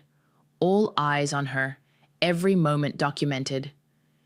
Don't, she said, but her voice had lost its power. I looked around the room, at the family she'd lied to, the story she'd crafted, the daughter she'd stolen from. Mom? I said softly. She looked up, mascara starting to run. I'm just getting started. The dining room crackled with tension as everyone took their seats. Mom sat at the head of the table, her perfect hostess smile now brittle and forced. The documents I'd distributed lay next to every plate like toxic place cards. Shall we say grace? Madison suggested weakly, trying to salvage the atmosphere. Yes, Mom latched onto the suggestion. Let's thank God for bringing us together, for giving me the strength to overcome. To overcome what? I interrupted. Your daughter's savings account? London choked on her water. Nina placed a steadying hand on my arm. I will not let you ruin this dinner, Mom hissed. then raised her voice artificially. Everyone, please raise your glasses. Glasses lifted uncertainly. Mine stayed on the table. To perseverance, to handling life's challenges alone. Tell them about the college fund, Mom. The crystal glasses wavered midair. Mom's knuckles whitened around her stem. This isn't the time. When is the time? I pulled out my phone, opened a recording. Maybe when you were making these withdrawals? Her voice filled the room. Of course I dipped into it. It was barely anything. She didn't need college anyway. Look how well she did working at that diner. Madison's glass lowered slowly. When was this recorded? Last week, I said, right after she asked me to buy the wines for today. You recorded me? Mom's voice shook. Your own mother? Learned from the best. Remember all those secret recordings you made of Dad during the divorce? Before he died? Nina inhaled sharply. Gianna, you didn't... She did. I met Mom's eyes. Found those tapes too, along with the real insurance documents. Mom stood abruptly, wine sloshing. This is ridiculous. I won't sit here and be attacked. Sit down. My voice could have frozen fire. You wanted an audience. Now you have one. I am your mother. You're a fraud. I stood too, matching her pose. A thief who stole from her own daughter, who manipulated everyone in this room, who used Dad's death like a blank check. Everything I did was for this family. The cruises were for family, the spa treatments, the shopping sprees while I worked double shifts to pay rent. London was reading through the bank statements, her face ashen. Aunt Gianna, these withdrawals, they're dated when Gabriella was in high school. She's twisting everything. Mom's voice rose hysterically. Madison, tell them how I struggled. But Madison was staring at her phone, scrolling through the evidence I'd sent everyone. These social media posts, taking credit for the mortgage, while Gabriella paid everything? I did not raise you to humiliate me like this. Mom grabbed her wine glass again, stepping toward me. You didn't raise me at all. I didn't back down. I raised myself while paying your bills. The wine glass flew at my head. I ducked. Red liquid splashed across my white dress as the crystal shattered against the wall. Gasps filled the room. Phones recorded everything. You ungrateful little... Mom lunged forward. That's enough. A new voice cut through the chaos. Everyone turned. Ricky stood in the dining room doorway, manila envelope in hand. Who are you? Mom demanded. Gabriella's lawyer. He stepped forward, placing the envelope on the table. And I have some documents you need to see. Lawyer? Mom's face drained of color. What is this? Fraud charges, I said quietly. For the college fund, the unauthorized withdrawals, the identity theft. You wouldn't dare. But her voice had lost its certainty. The police have copies, Ricky added, along with the forensic accounting report. Mom's legs gave out. She collapsed into her chair. You have 60 days to vacate the property, I continued. The deed is in my name now. Everything's legal. Everything's documented. Where am I supposed to go? Her voice was small now. No more performance. Not my problem. I picked up my briefcase. You should have read the fine print. Gabriella, she whispered, I'm your mother. No. I looked at her, really looked at her, for the first time in years. You're just someone who gave birth to me, and now you're someone who's being evicted. Nina stood. I'll drive you home. This is my home, Mom's voice cracked. Not anymore. I turned to leave, then paused. Oh, and Mom? She looked up, mascara streaking her cheeks. Thanks for teaching me to keep receipts. The dining room was silent except for the sound of phones still recording. Madison had stopped trying to defend her. London couldn't meet anyone's eyes. As Nina led me out, I heard Mom start to sob. big, theatrical sobs that had always worked before. But this time, no one rushed to comfort her. This time, her performance had no audience. This time, the truth had a better story, and we had it all on camera. The videos hit our family group chat within hours.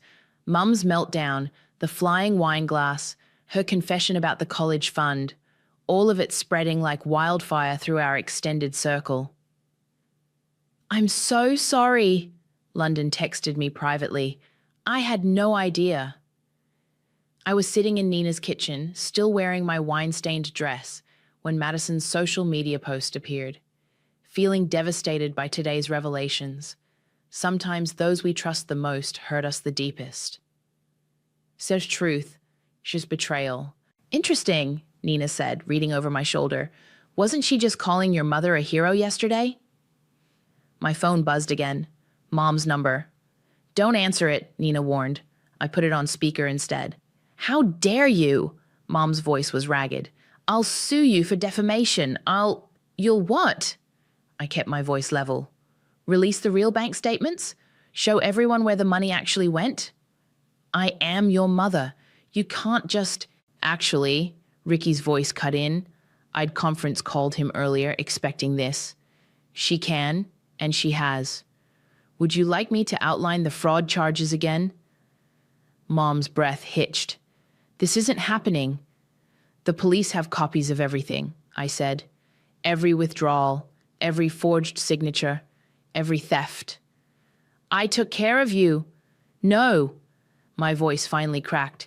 "You never protected me, so now I'm protecting myself." Nina squeezed my shoulder as Mom launched into another tirade. "You were nothing before me. I gave you everything. You gave me trauma," I interrupted, "and debt, and trust issues.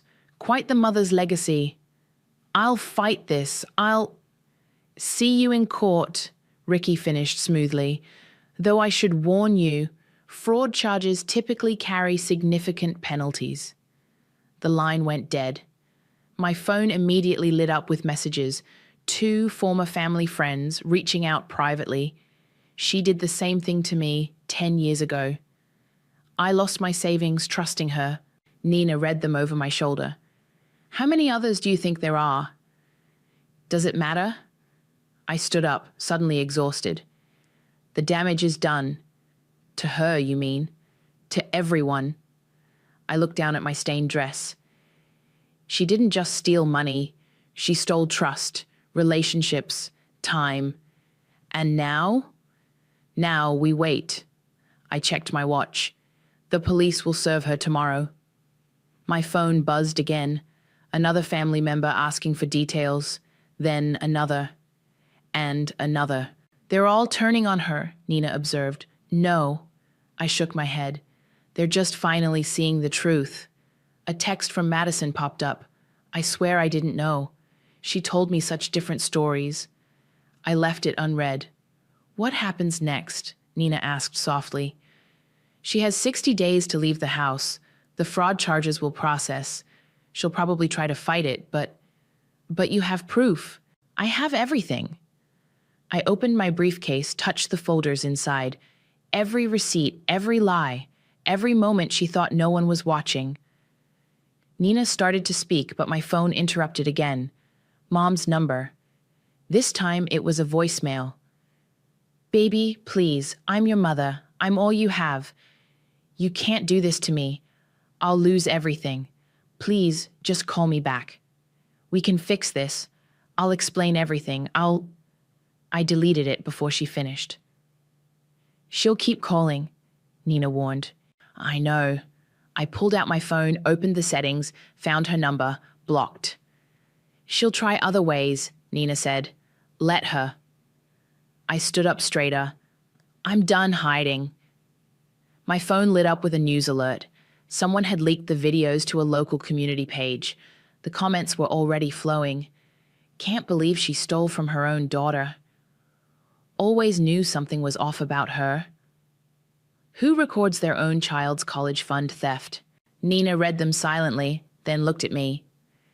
"Are you ready for this to go public?" She wanted an audience. I smiled grimly. Now she has one. Another voicemail appeared. Mom again, using London's phone this time. You ungrateful little... Do you know what people are saying about me? Fix this. Take down those videos. I'll sue everyone who shared them. I'll... Delete. You know what the worst part is? I said quietly. She's not sorry about what she did. She's sorry she got caught, Nina nodded. Narcissists never apologize. No, I agreed. They just perform until the curtain falls. My phone buzzed one final time. Ricky. Police confirmed. Serving papers first thing tomorrow. Stay somewhere safe tonight. I looked around Nina's kitchen, at the coffee she'd made, the quiet support she'd offered, the truth she'd always suspected. I am safe, I texted back. For the first time in years. Outside, the sun was setting on Easter Sunday. Somewhere across town, Mum was probably still raging, still plotting, still trying to rewrite the story. But this time, the ending wasn't hers to control. This time, the truth had receipts, and they were all in my briefcase. The police served Mom the fraud papers at 8 a.m. Monday morning. By noon, she'd called me 30 times from different numbers. By dinner, she'd created 3 new social media accounts to message me. I blocked them all. She's getting desperate, Nina said when I showed her the screenshots. Look at these messages. They ranged from pleading, "Baby, please, I'm your mother," to threatening, "I'll destroy you," to manipulative, "Your father would be so ashamed." She tried to friend me on Facebook, Madison messaged. Should I accept? Your choice, I replied. But everything she tells you will be a lie. The community page videos had gone viral in our town.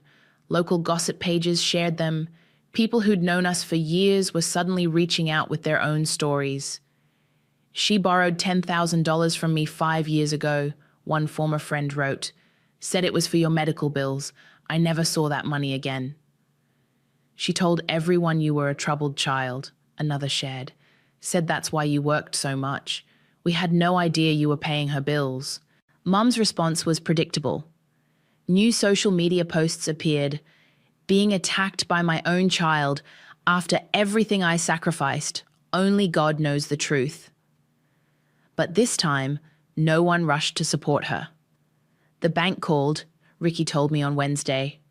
She tried to forge documents claiming sole ownership of the house. Did it work? No, they called me immediately. She's now facing additional fraud charges. I was at work when London texted, "She's at my house, crying, saying you're having a mental breakdown." What did you tell her? To leave, and that I've seen the bank records. The next day, Mom showed up at my office. Security escorted her out. "You can't hide from me," she screamed across the parking lot. "I made you." I didn't look back. Madison, trying to salvage her influencer reputation, posted a long apology. I was deceived like everyone else. Standing with Gabriella now, truth always comes out. Accountability. Mom's response was immediate. "Et tu, Madison? After I treated you like a daughter? Everyone betrays me." The comments were brutal. "You mean after you used her to hurt your real daughter?" Narcissist exposed. "Show us the receipts for all that treatment." Nina kept me updated on family reactions. Most people are shocked, but not surprised. They're saying there were always signs. Like what? The constant financial emergencies, the way she took credit for your achievements, the missing money at family events. My phone buzzed. Another new number. "Baby, please," Mom's voice cracked. "They're saying horrible things about me. Make them stop." I hung up. She tried to access your old college fund accounts, Ricky reported on Friday. The bank blocked her. How many times has she tried? 7. Each attempt is another charge. The eviction notice went up on Saturday. Mom's response was to post photos of me as a child. "My precious angel, how could she hurt her mama like this? After I gave her life." This time, someone commented with screenshots of the college fund theft. Her post disappeared within minutes. "I drove past the house," Nina told me Sunday morning. "She's got boxes everywhere." Is she actually packing? No, just creating chaos, making it look like she's being persecuted. My phone lit up. Another unknown number. You think you've won? Mom's voice was different now. Cold. I'll tell everyone what you really are. How you manipulated me. I pressed record. Like you manipulated the college fund records. I am your mother. You're a thief who's being evicted. Goodbye, Mom. The recording went straight to Ricky. Later that evening, driving home from Nina's, I passed the house. Mom's car was in the driveway, surrounded by scattered boxes. She was standing on the porch, phone in hand, probably recording another tearful social media plea. I didn't slow down. My phone buzzed with a text from London. She's telling people she's writing a book. The truth about my daughter's betrayal or something. Good luck finding a publisher who wants to be sued, I replied. The next morning, Ricky called. She tried to forge your signature again, this time on a loan application. Add it to the charges. Already done. But Gabriella? She's escalating. I looked at my phone. 67 missed calls from unknown numbers. Hundreds of blocked messages. Dozens of fake social media accounts. Let her, I said. Every attempt is just more evidence. She's running out of options. No, I corrected him. She ran out of options the moment I found that college fund statement. That evening, I drove past the house one last time. The boxes were still there, but now they were wet from rain. Mom's designer clothes spilling onto the lawn, ruined. Just like her carefully crafted image. Just like her web of lies. Just like everything she'd stolen from me. I kept driving. Behind me, the house grew smaller in my rearview mirror. Ahead, the road stretched clear and empty. For the first time in my life, I was free, and I didn't look back. The last box from my old apartment sat unopened in my new living room. Through the window, I could see the city lights starting to twinkle as dusk settled in. My phone buzzed. Nina. Did you see the news? I opened my laptop. The local headline jumped out immediately. Local woman faces multiple fraud charges after daughter exposes years of financial abuse. They interviewed her, Nina continued. Outside the courthouse, I found the video clip. Mom stood on the steps, designer sunglasses hiding her eyes, Madison nowhere in sight. This is a misunderstanding, she told the reporters. My daughter is confused. The reporter interrupted. We have copies of the bank records showing unauthorized withdrawals from her college fund when she was a minor. Would you like to comment on those? Mom's mask slipped for just a second. Those records are fake. They're verified by 3 different banks, another reporter called out, along with witness statements from other victims who've come forward. I closed the video. You okay? Nina asked softly. Better than okay. I looked around my new apartment, small but peaceful. No drama, no lies, no theft. I'm free. My doorbell rang. London stood there holding a housewarming plant. Nice place, she said, stepping inside. Very you. Thanks. I took the plant. How's everyone handling the news? Madison's doing damage control, deleted all her posts defending Aunt Gianna. The rest of the family, she shrugged. They're processing. My phone lit up, Ricky calling. The judge denied her motion to dismiss, he reported. Trial dates are set. And Gabriella? More victims came forward. The DA is expanding the charges. How many? 12 so far, similar pattern. Emotional manipulation, financial fraud, stolen identities. London was reading the news article on her phone. She's still trying to spin it. Look at these quotes. Mom's words scrolled across the screen. A mother's love is beyond understanding. Sometimes difficult choices must be made. Classic narcissist. Nina's voice came through the speaker. Never admitting fault. A text popped up, an unknown number. I almost blocked it automatically, but the message caught my eye. This is Janet from the DA's office. Your mother just attempted to access your new address through DMV fraud. We've flagged it. Add it to the charges, I texted back. London touched my arm. You know she'll never stop, right? I know. I opened the last moving box. Inside, wrapped in tissue paper, was a framed document, my new deed to the house.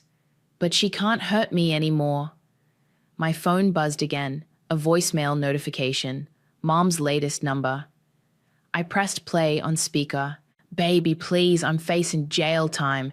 Real jail. You can't let them do this to me. I'm your mother. I gave you life. Delete. She's still not sorry, London observed. No. I put the deed on my wall. She's sorry she got caught. Nina's voice came through clear. You know what I'm proudest of? What? You didn't let her make you bitter. You just got stronger.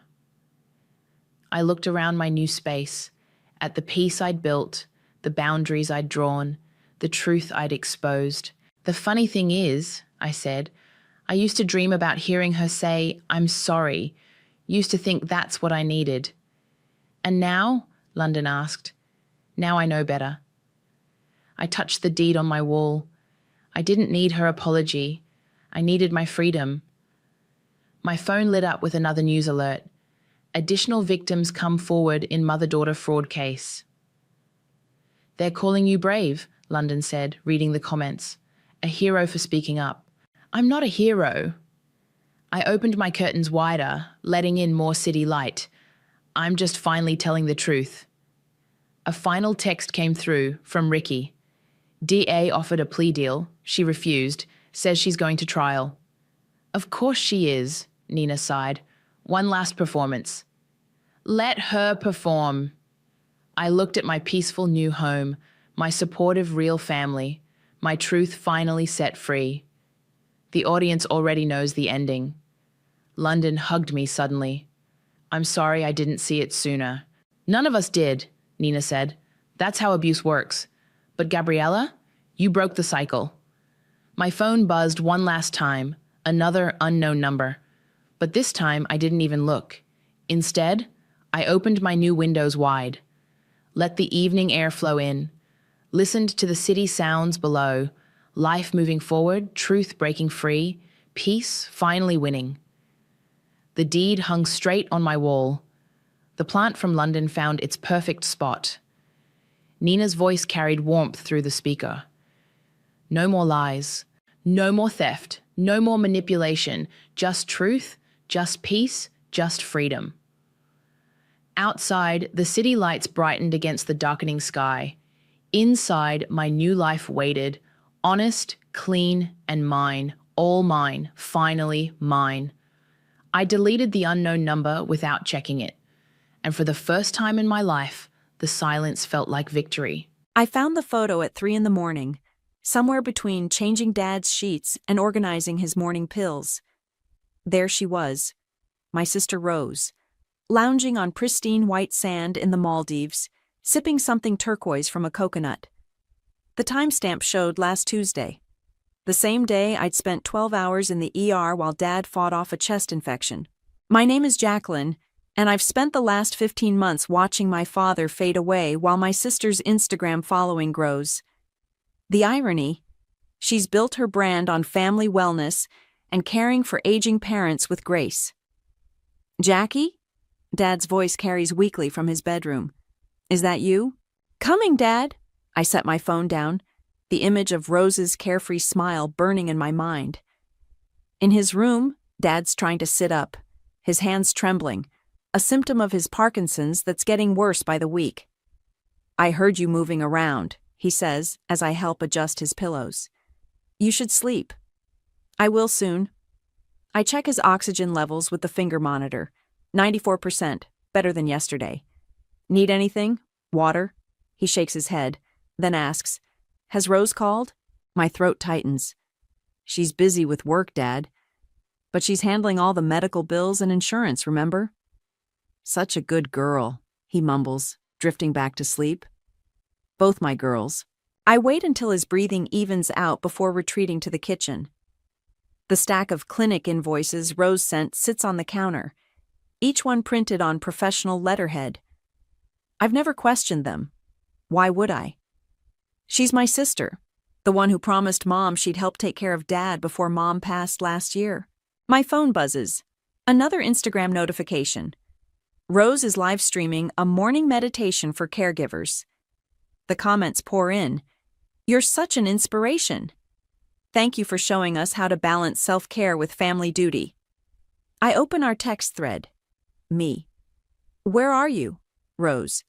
At a wellness conference in Arizona. Why? Me. Funny. Your geotag says Maldives. Rose. Oh, that's an old photo. Just sharing memories. Me. From Tuesday? Read 3:47. The kitchen clock ticks loudly in the silence. I open my laptop and start digging through our shared cloud drive, the one where Rose keeps all the caregiving fund documentation. The original balance was $145,000, meant to last until Dad's long-term care insurance kicked in. A new folder catches my eye. Social content planning. Inside, dozens of photoshopped images show Rose in various caring daughter poses, feeding an elderly man who isn't our father, sitting beside a hospital bed that isn't in any facility we've visited. My hands shake as I open the caregiving fund spreadsheet. The numbers don't make sense. Thousands marked for alternative therapy, wellness consultations, family healing retreats. None of these services ever materialized. Dad coughs from his room, and I quickly close the laptop. As I head back to check on him, my phone lights up with a new Instagram post from Rose.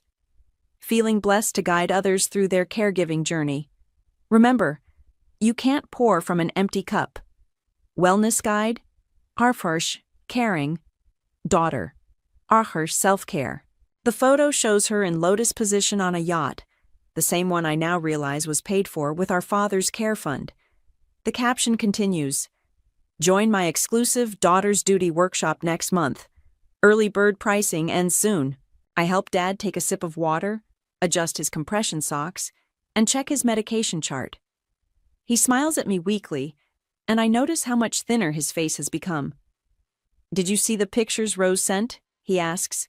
She said she's learning new therapies to help me walk better. Yes, Dad, I lie, tucking the blanket around his shoulders. She's learning lots of new things. Back in the kitchen, I create a new folder on my desktop. I name it Truth and start taking screenshots, bank statements, fake invoices, social media posts with conflicting timestamps. With each click, I feel something hardening inside me. My phone buzzes again. It's Rose. Jackie, you're being paranoid. Everything I do is for our family.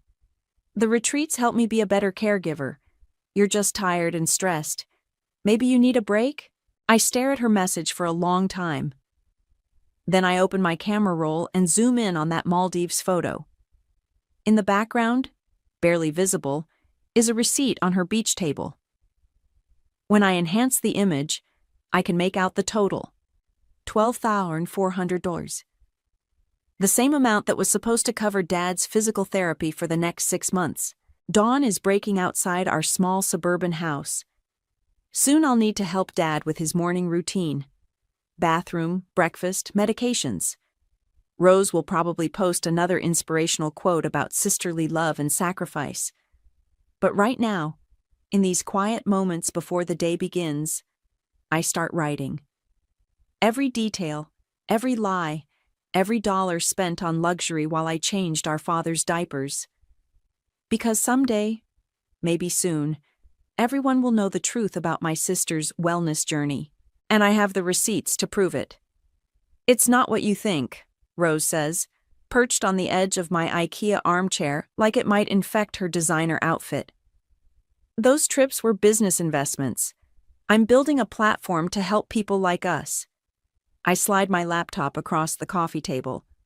People like us don't spend $3,000 a night on hotel rooms while their father needs a new wheelchair. You're being dramatic. She pulls out her phone, scrolling through spreadsheets. Look, the wellness retreats are generating income. I'm networking with sponsors, building partnerships. Show me the money then, I interrupt. Show me where this income is going into Dad's care fund. Rose's perfectly manicured fingers pause mid-scroll. It's complicated.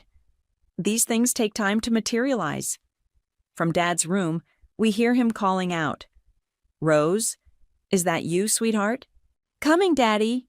She practically springs up, grateful for the escape. I follow her, watching as she puts on her usual performance, kissing his forehead, adjusting his blanket with camera-ready precision.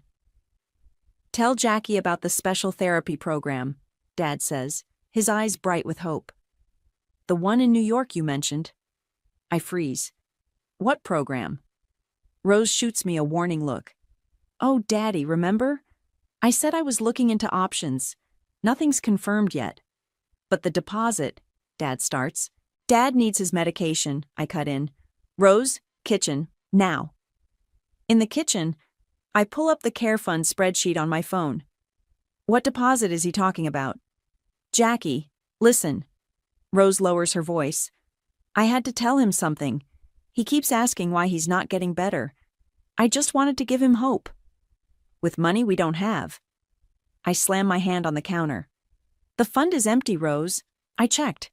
There's literally 44 cents left." "You checked?" Her voice rises an octave. "You went through my financial records? That's a violation of your privacy?" I laugh bitterly. "Like how you violated Dad's trust? His retirement savings? I'm trying to help." She runs her fingers through her perfectly styled hair. "You don't understand marketing, Jackie. The wellness industry requires investment. I'm building something that will support all of us, while I build calluses lifting Dad every day." I pull out my phone and start playing a video, one of her recent Instagram stories. "Here you are in Bali last month, talking about honoring our elders while getting a gold-flaked facial. Want to know what I was doing that day? Cleaning Dad's bed after he had an accident." Rose's face hardens. "You're just jealous. You always have been. Mom knew it. That's why she made me handle the money. Mom trusted you to help, not steal." "I didn't steal anything." She grabs her Prada bag. "Everything I've done is for this family. You're too narrow-minded to see the bigger picture." "The bigger picture?" I pull up another screenshot. "Like these fake therapy invoices you've been sending me?" "I called the clinic. They've never heard of us." Rose goes pale. "You had no right." "Or these?" I show her more documents. "Photoshopped pictures of you caring for Dad when you haven't spent more than 2 hours with him since Christmas." "Stop it." Her voice trembles. "Make me understand, Rose. Help me understand how you sleep at night." She straightens her spine, slipping back into her social media persona. "I don't have to explain myself to you. My followers understand what I'm building. They see the vision." "Your followers don't change Dad's sheets." "No," she snaps. "They just fund the lifestyle you're so bitter about. Face it, Jackie. You're stuck in this little house, playing martyr, while I'm actually making something of myself." The words hit like a slap. Before I can respond, Dad calls out again. "Girls, everything okay?" Rose heads for the door. "I have a brand meeting. We'll discuss this later." "There's nothing to discuss." I block her path. "Pay it back. All of it. Or I'm going public." She laughs, but I catch the flash of fear in her eyes. "Public? With what? Some spreadsheets? Nobody will care about your little investigation. Want to bet your sponsorships on that?" Her smile falters. "You wouldn't dare. Think about Dad. Think about Mom's memory." "I am thinking about them. That's why you have 48 hours. Or what?" I lean in close. "Or your wellness empire learns what you really did with Dad's care fund. Every penny, every lie, every fake post, all of it." "You're bluffing." But her hand shakes as she reaches for the door. "Try me." After she leaves, I return to Dad's room. He's holding a glossy brochure, one of Rose's wellness retreat advertisements. "Your sister's doing such important work," he says proudly. I take the brochure, noting the familiar stock photos she's edited herself into. Yes, Dad. She sure is. That night, I open my laptop again. The Care Fund spreadsheet glows accusingly on the screen. 044. My finger hovers over the Share button. I'm sorry, Mom, I whisper to the empty room. But someone has to stop her. I start copying files to a new folder. Evidence. 48 hours pass. No money appears. Instead, Rose posts another wellness video about setting boundaries with toxic family members. The irony would be funny if it wasn't so infuriating. Your sister called, Dad tells me during his morning medication routine. She says you're not feeling well, stressed. I nearly dropped the pill organizer. Did she? She's worried about you. He reaches for my hand with trembling fingers. Says you might need some time away from all this. Of course. Rose is already spinning her narrative, laying groundwork to discredit me if I speak up. I force a smile. I'm fine, Dad. Just tired. My phone buzzes. A text from our cousin Blair. Have you seen Rose's latest post? Something's not right here. I check Instagram. Rose has posted a tearful story about family healing and forgiveness. The comments flood in with heart emojis and supportive messages. Meanwhile, my truth folder grows heavier with evidence. Mom's voice echoes in my head. Always protect your sister. But Mom didn't know about the fake invoices, the emptied accounts, the lies. Would she still ask for silence if she knew? I start writing in my journal, dating each entry. April 15th. Rose claims she's at a caregiver conference in Seattle. Instagram location tags show her at a spa in Switzerland. April 16th. Dad asks about the New York therapy program. Rose promised him treatment that doesn't exist. April 17th. Found more altered photos. Rose photoshopped into hospitals she's never visited. The doorbell rings. It's Leo, my ex from years ago, now working as an accountant. Blair called me, he says, stepping inside. Said you might need help with some financial documents. I shouldn't have let her tell you. I hesitate, but the weight of secrets is crushing me. But since you're here, we spread the evidence across the kitchen table. Bank statements, fake invoices, social media posts with conflicting timestamps. Leo's face grows darker with each document. This isn't just unethical, he says finally. Some of this is straight-up fraud. I know, I sink into a chair. But if I report it, Dad loses everything. The house, the care, all of it. And if you don't? Leo meets my eyes. She's already drained the care fund. What's stopping her from taking more? Before I can answer, my phone chimes. It's an email from Rose's wellness brand.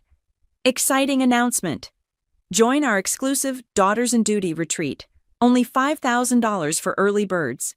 The attached photo shows Rose in a serene garden, pretending to help an elderly actor with physical therapy. The same garden where she posted vacation photos last month, drinking champagne with influencers. I'm going to be sick, I mutter. Leo squeezes my shoulder. You need to stop this, Jackie, before she hurts more people. Dad's asking about New York again. Rose's text pops up. Handle it, will you? I'm in meetings all day. BTW, saw you talking to Blair. Remember what Mom would say about family loyalty. I show Leo the message. See? She uses Mom's memory like a weapon. Your mom would want you to stop her, he says quietly. You know that. Dad calls from his room. Time for his afternoon medications. As I help him sit up, he smiles at a framed photo on his nightstand.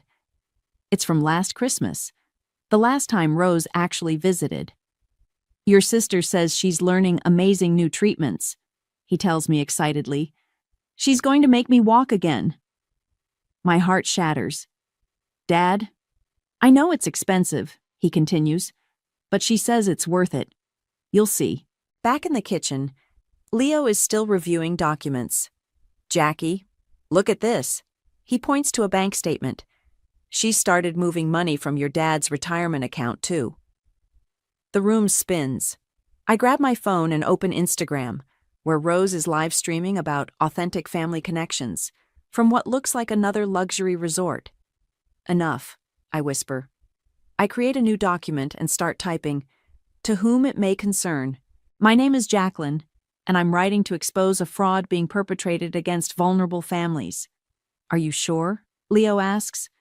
I think of Dad's hope, Mom's last wishes, Rose's betrayal. No, I'm not sure. But I'm certain that silence isn't protection anymore. It's complicity. "Someone has to stop her," I say, continuing to type, before she convinces more daughters to trust her with their parents' care funds. My phone buzzes again, Rose sending a series of heart emojis under Dad's photo on Instagram. Nothing more precious than family time. Blessed daughter. Caring with grace. I save the document, then create a new folder. Evidence final. The truth has a weight to it. Tomorrow, at Mom's memorial service, that weight will finally fall where it belongs. "I'm sorry, Mom," I whisper, hitting save. But sometimes protecting someone means stopping them from hurting others. In Dad's room, the photo of Rose's smiling face catches the afternoon light. By this time tomorrow, that smile will cost her everything, and I'm finally ready to let it. The memorial service is exactly as Rose planned it. Pristine white roses, soft lighting, and her perfectly curated presence at the center of it all. She's wearing a black Dior dress I recognize from her recent self-care haul post.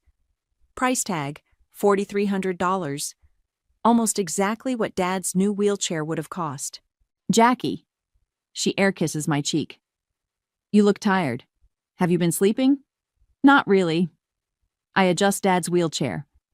"Been busy with actual caregiving." She flinches but recovers quickly, already scanning the room for her next photo opportunity. "I've prepared something special for today. Mom would have loved it." The folder in my bag feels heavy. I pat it, making sure the documents are still there. I'm sure she would. People filter in. Relatives, friends, Mom's old colleagues. Rose works the room like the influencer she is, touching arms, sharing gentle hugs, her voice carrying just loud enough to be heard. Such a difficult time, but we sisters support each other. Dad's care is our priority. Blair catches my eye from across the room and nods slightly. She knows what's coming. "If everyone could take their seats," Rose announces, gliding to the front. "I'd like to share something special." I help Dad into the front row, noting how Rose's photographer, yes, she brought one, adjusts for the best angle. "Mom always taught us about family duty," Rose begins, her voice trembling perfectly, "about sisters supporting each other through life's challenges. Jackie and I have walked this path together, sharing the sacred duty of caring for our beloved father." My hands clench. Next to me, Dad beams proudly. "That's why today, in Mom's memory, I'm announcing the Martinez Family Wellness Grant." Rose gestures to her assistant, who begins distributing elegant envelopes, a program to help other daughters navigate the caregiving journey with grace. The audience murmurs appreciatively. Rose continues, "Using my experience as both a caregiver and wellness advocate." I stand up. "Jackie," Dad whispers, "what are you doing?" Rose falters for a moment, but pushes on. "As I was saying, my journey has taught me—" I walk to the front, my folder clutched tight. Rose's eyes widen slightly. "Sister," she says through her camera-ready smile, "perhaps we could talk after." "Let's talk now." I open the folder. About journeys, and experiences, and money. "Jackie, please." I let the contents spill onto the floor. Hundreds of pages scatter across the polished wood, some sliding right to Rose's designer heels. Bank statements, flight receipts, screenshots of her luxury hotel stays dated during Dad's hospital visits. "What is this?" someone asks. Rose laughs nervously. "My sister's been under so much stress lately. Show them your wellness retreat photos, Rose." My voice is surprisingly steady. "The ones from the Maldives. Tell them how much that infinity pool cost. Tell them it was Dad's physical therapy money. The room goes silent. Rose's photographer lowers his camera. Tell them about the fake invoices, I continue. The photoshopped hospital visits. The empty care fund. Stop it. Rose's voice cracks. You're ruining everything. You ruined everything when you stole from our father. Blair stands up. Is this true, Rose? Of course not. Rose's hands shake as she clutches her speech cards. Jackie's confused. I've been investing in our future. Your future, I correct her. Your luxury stays. Your designer clothes. Your fake wellness empire. Dad's voice cuts through the chaos. Rose? What's she talking about? Rose turns to him, tears perfectly positioned to not ruin her makeup. Daddy, please. The New York therapy program? I press. Tell him about that. Tell him how you gave him false hope while spending his treatment money on spa days. The audience starts murmuring. Phones come out. Rose's assistant slowly backs away. I can explain everything, Rose insists, but her perfect mask is cracking. The retreats were business investments. The wellness brand will pay for everything. When? I pick up a bank statement. After you drain Dad's retirement account too? I have the transfer records, Rose. All of them. Someone gasps. Blair is on her phone, likely pulling up Rose's social media. Others are doing the same, comparing dates and locations with the scattered evidence. Mom wanted us to stay together, Rose pleads, looking around desperately. Jackie, think about what you're doing to this family. No, I face the audience. Mom wanted us to take care of Dad. Instead, Rose took his care fund and turned it into content for her wellness brand.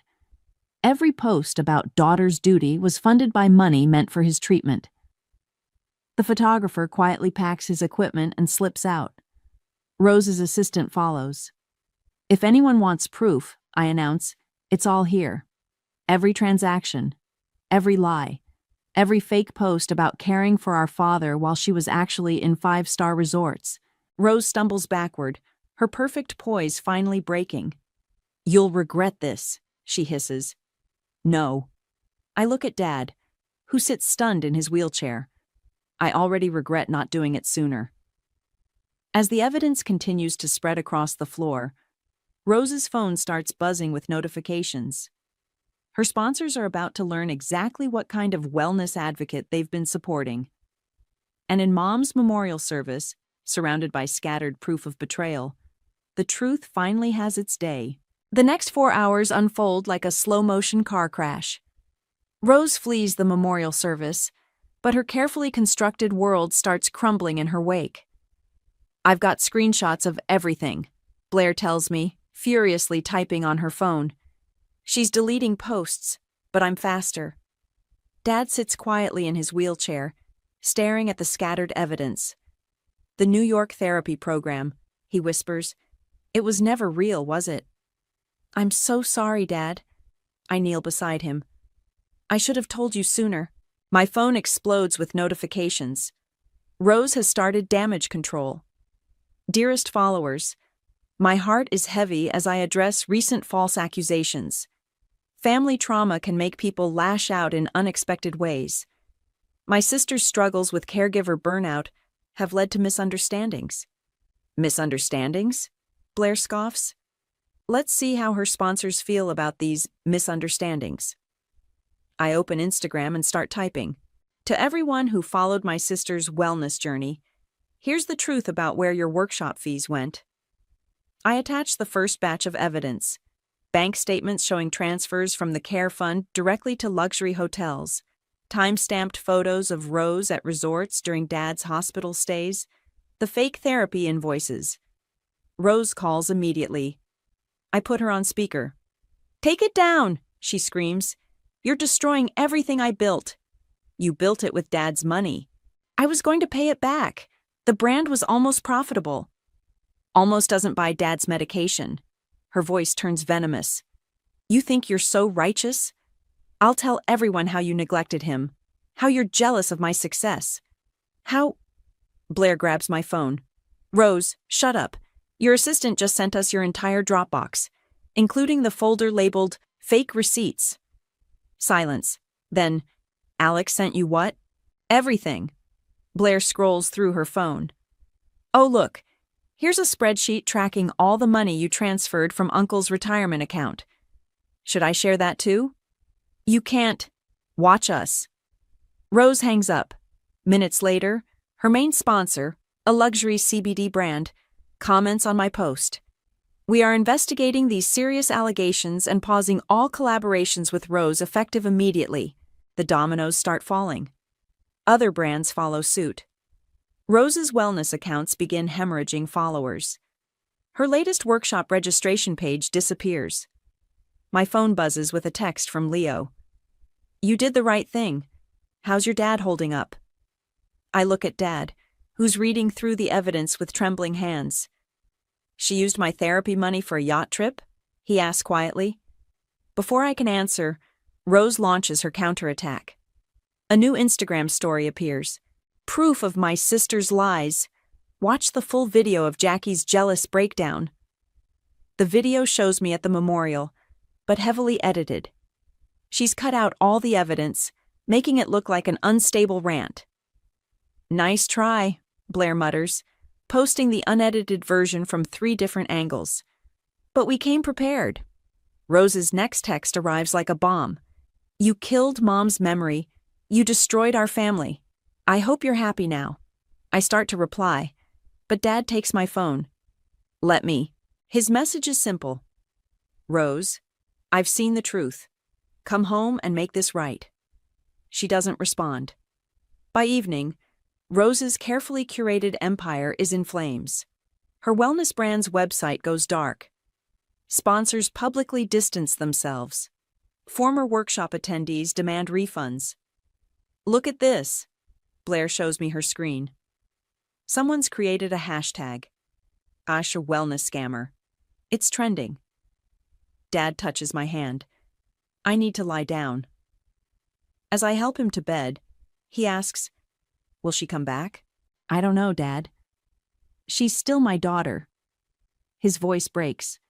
But so are you. And you were here. Every day, you were here.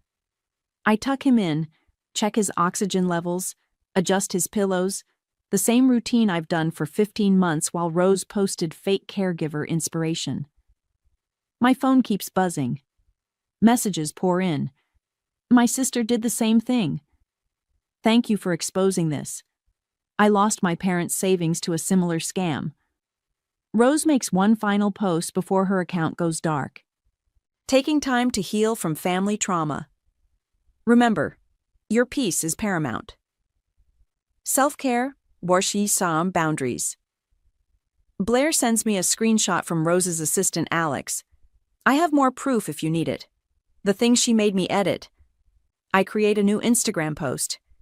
To everyone messaging me about similar experiences, you're not alone. Here's what to watch for. Dad calls from his room. When I check on him, he's holding Mom's photo. She would be proud of you, he says, for telling the truth, even if it hurt the family. Lies hurt the family. He squeezes my hand. Truth heals it. My phone lights up with another notification. Rose's wellness brand has been reported for fraud.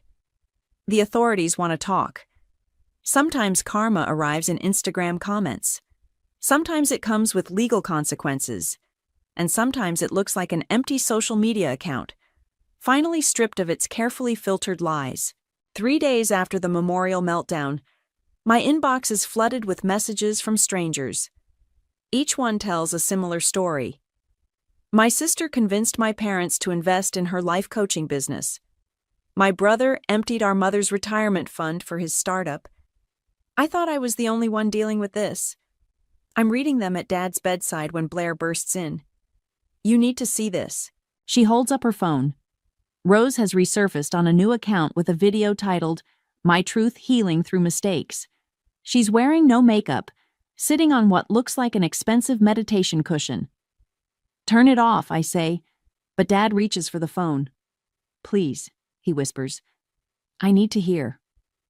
Rose's voice fills the room. I acknowledge that mistakes were made.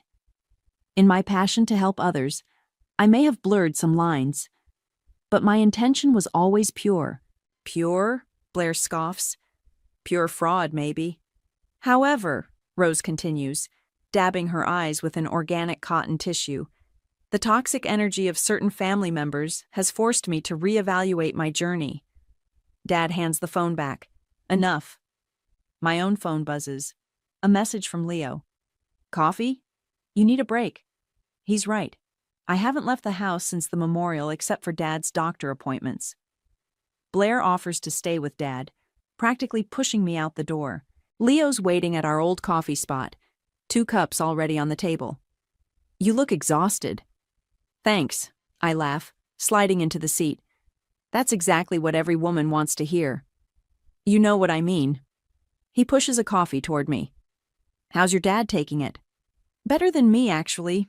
He's sad, but clear, like he finally understands why Rose's promises never materialized. And the authorities? I sigh. Meeting them tomorrow. Rose's assistant sent over more evidence. Fake business records, altered bank statements. It's worse than we thought. My phone chimes with another message from a stranger. Thank you for speaking up. Your story gave me courage to confront my own sister. You're helping people, Leo says softly. That matters. Maybe. I stare into my coffee. But I keep thinking about Mom, about what she'd say. She'd be proud. Leo's voice is firm. You protected your dad when it mattered most. Before I can respond, my phone explodes with notifications. Rose has posted again. Part 1 of my healing journey, the truth about family betrayal and caregiver burnout. Swipe up for exclusive access to my new workshop. Rising from Family Ashes. Only $999. She's unbelievable, I mutter, but Leo grabs my hand. Don't engage. Let her dig her own grave. He's right, but it still hurts. Then another message pops up. From someone named Sarah.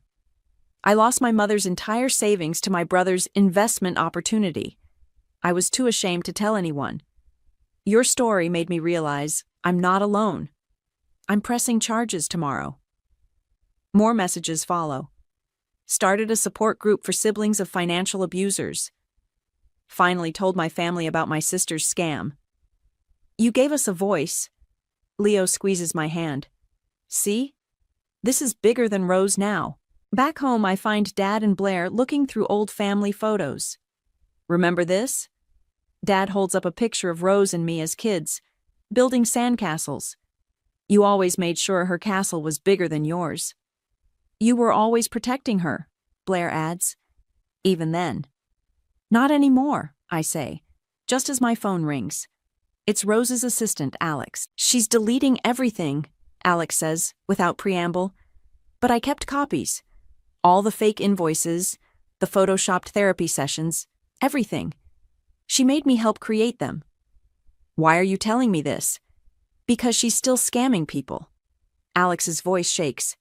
That new workshop she's promoting? She's using the same fake testimonials, the same edited photos. She hasn't learned anything. I think of Sarah's message, of all the others sharing similar pain. Send me everything. After hanging up, I find Dad watching Rose's latest video on Blair's phone. She's crying about family healing while promoting her new paid mentorship program. I should have seen it, Dad says quietly. All those promises about miracle treatments, special programs. I wanted to believe her so badly. I sit beside him. We all did, Dad. My phone buzzes again. Another message from a stranger. Started therapy after reading your story. Thank you for showing me it wasn't my fault. Blair shows me her screen. Rose's new workshop page is already down, flagged for fraudulent content. Her healing journey video has been mass reported. The truth always comes out, Dad says, touching Mom's photo on the wall. Your mother used to say that. I look at my phone, at the dozens of messages from people finding their voice, confronting their own Roses, breaking their own silence. Maybe that's what Mom meant about protecting family. Not keeping secrets, but protecting truth itself. Even when it hurts. Even when it breaks things that needed breaking. "Hey," Leo texts, "how about dinner tomorrow? After your meeting with the authorities?" For the first time in days, I smile. "Yes," I type back. "I'd like that." Sometimes healing starts with hello. Sometimes it starts with goodbye. And sometimes it starts with finally letting the truth speak louder than love. The investigator's office is colder than I expected. She spreads Rose's financial records across her desk like playing cards. "Your sister was busy," she says, tapping a document. "Multiple shell companies, fake wellness certifications, doctored testimonials, classic affinity fraud." Affinity fraud? When someone exploits their connection to a community, in this case, caregivers and families with aging parents. She slides another paper forward. "We found similar schemes targeting other vulnerable groups." My phone buzzes. It's Alex, Rose's former assistant. She's trying to delete everything, but I have backups. "Check your email." The investigator notices my expression. "More evidence?" I forward Alex's email. The attachments make my stomach turn. Spreadsheets tracking potential high-value targets, desperate families, scripts for fake testimonials, templates for photoshopped therapy sessions. "This helps," the investigator says, printing the documents. "But there's something else you should know." She pulls up a bank statement. "Your father's retirement account. There's been recent activity." My heart stops. "What kind of activity?" "Large transfers to offshore accounts.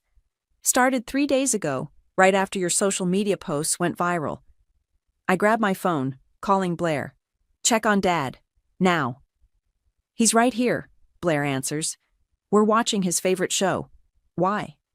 "Just keep him close. I'll explain later." The investigator watches me carefully. "We can freeze the accounts, but we need your father's permission." "I'll get it. Just stop her from taking anything else." Outside, Leo's waiting in his car. "That bad?" "Worse." I show him the latest documents. "She's not just running. She's trying to take everything she can first." My phone lights up with notifications. Rose has posted again, this time on a wellness forum. "Exclusive healing retreat. Limited spots available. Learn to overcome family trauma through luxury healing experiences. Special price? $25,000 per person." "She's still at it," Leo mutters. "Not for long." I open my laptop right there in his car and start typing, "Fraud alert. Rose Martinez. Wellness scam. What you need to know." I attach bank records, Alex's evidence, screenshots of fake testimonials. Then I tag every wellness influencer, brand and platform Rose has ever worked with. Rose calls immediately. I put her on speaker. "Take it down," she hisses, "or I'll tell everyone how you abandoned your nursing career, how you manipulated Dad." "Like you manipulated his retirement account?" I counter. "The investigators have the transfer records, Rose." Silence. "It's over," I continue. "Stop now, before it gets worse." "You don't understand." Her voice cracks. "I had plans. Big plans. This wellness empire was going to take care of all of us. By stealing from desperate families, I was going to pay it back. Once the brand took off." "When?" I interrupt. "After you drained Dad's last dollar? After you scammed more daughters trying to help their parents?" Leo squeezes my hand as Rose starts crying. Not the perfect, camera-ready tears from her videos. Real, ugly sobs. "I don't know how to stop," she whispers. "The authorities do." She hangs up. Minutes later, her retreat announcement disappears. Then her new account. Then everything. Back home, Dad's waiting with Blair. "The bank called," he says. "Something about suspicious transfers?" I explain everything. He listens, then quietly signs the papers to freeze his accounts. "I enabled her," he says finally. Always believing her promises, never questioning. We all did, Dad. My phone chimes. A message from Sarah, the woman who lost her mother's savings. My brother just got served with legal papers. Your story gave me the strength to do it. Then another message from Alex. Rose is gone. Packed up her apartment last night. But I saved everything. All the evidence of every scam she ever ran. Where should I send it? I forward Alex's message to the investigator, then sit with Dad and Blair, watching his favorite show. Leo brings dinner. For a moment, it feels almost normal, until my phone rings. It's a New York number. This is Amanda from the Times, a voice says. We're working on a story about financial abuse in families, specifically focusing on wellness industry fraud. Would you be willing to talk about your sister's case? I look at Dad, who nods slowly. Actually, I say, I know someone better. Let me connect you with Sarah. Her story needs to be heard too. After hanging up, I check social media one last time. Rose's wellness empire has vanished, but something new has taken its place. Hundreds of stories from people like me, finally speaking their truth. Blair shows me her phone. Rose's luxury apartment is listed for sale. Her designer clothes are appearing on resale sites. Her wellness brand's website now redirects to a fraud reporting page. It really is over, Blair says. Dad takes my hand. No more New York miracle treatments? No, Dad, but we'll find real help. Together. My phone buzzes with another message from the Times reporter. Sarah's story is powerful. Would you consider writing an op-ed about financial abuse in families? People need to understand how this happens. I look at Dad, at the empty space where Rose's photos used to hang, at the growing community of survivors finding their voice. Yes, I type back. It's time people knew. The morning sun streams through Dad's window as I help him into his new wheelchair, the one we bought with recovered funds after the investigation. He's getting stronger, thanks to legitimate physical therapy twice a week. Look what came, I say, showing him the newspaper. My op-ed sits on the front page of the lifestyle section. The hidden cost of family fraud, a caregiver's story. My daughter, the writer, he beams, then points to his tablet. Did you see the comments? I scroll through the online version. Hundreds of responses flood the comment section. This happened to my family too. Finally, someone speaking the truth. Thank you for giving us words for our pain. My phone buzzes. Blair sending a link. Rose spotted in Miami, trying to launch a spiritual healing business under a new name. Already reported it, I text back. The authorities move faster now. Within hours, Rose's new venture disappears before it can claim any victims. The investigator calls to confirm. She won't be opening any new businesses for a while. The fraud charges are sticking. Dad wheels himself to the kitchen table where Leo is setting up breakfast. Any word from her? He asks quietly. No, I answer. But her assistant sent more evidence. Apparently she's been running similar scams since college. I should have known, Dad sighs. All those times she asked for business investments. Hey, Leo interrupts gently. You trusted your daughter. That's not a crime. The doorbell rings. It's Sarah carrying a stack of papers. The support group documents you asked for, she says. We're up to 30 members now. I invite her in. She started a network for survivors of family financial abuse, turning pain into purpose. Dad loves hearing her stories during her visits. The Times wants to do a follow-up piece, she tells us, about how communities heal after fraud. Communities like this? Leo gestures around our kitchen table, where unlikely friends share breakfast and healing stories. My phone chimes with a notification. Someone's created a database of wellness industry scams inspired by Rose's exposure. They're calling it the Truth in Wellness Initiative. Your sister's legacy, Blair texts. Just not the one she planned. Dad wheels to the window, looking at the garden we've started rehabilitating. The flowers Mom loved are blooming again. I miss her, he admits. Not who she became, but who she was. Who I thought she was. I know, Dad. Sarah shows us her phone. Another wellness influencer has been exposed for similar fraud. It's happening everywhere, she says. But people are waking up. They're checking credentials, asking questions. Because they know the signs now, Leo adds, squeezing my hand. The morning passes peacefully. Sarah leaves for a support group meeting. Leo heads to work. Blair sends updates about the investigation. More victims coming forward, more evidence mounting. I check my nursing license renewal page. Status. Active. Glows on the screen. You should go back, Dad says, noticing my smile. Part-time, maybe. I'm stronger now. Are you sure? He wheels himself to the coffee maker and pours 2 cups without shaking. A small victory from physical therapy. I'm sure. We sit in comfortable silence, drinking coffee and watching the garden. No fake wellness posts, no empty promises, no manufactured drama. Just truth, healing, and fresh flowers. My phone buzzes one last time.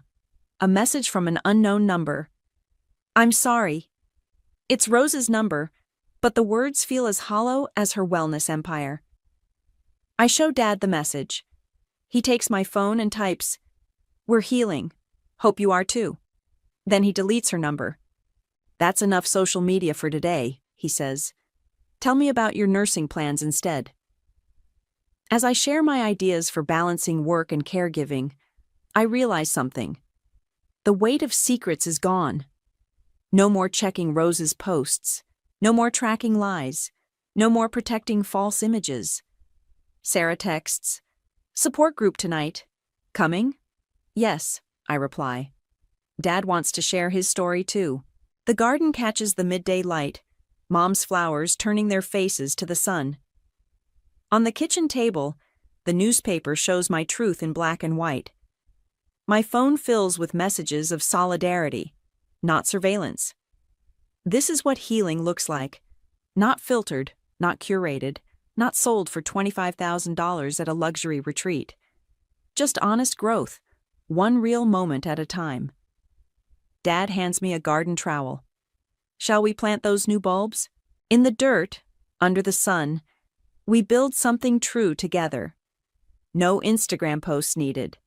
No followers required. Just a father and daughter, growing new life from old wounds.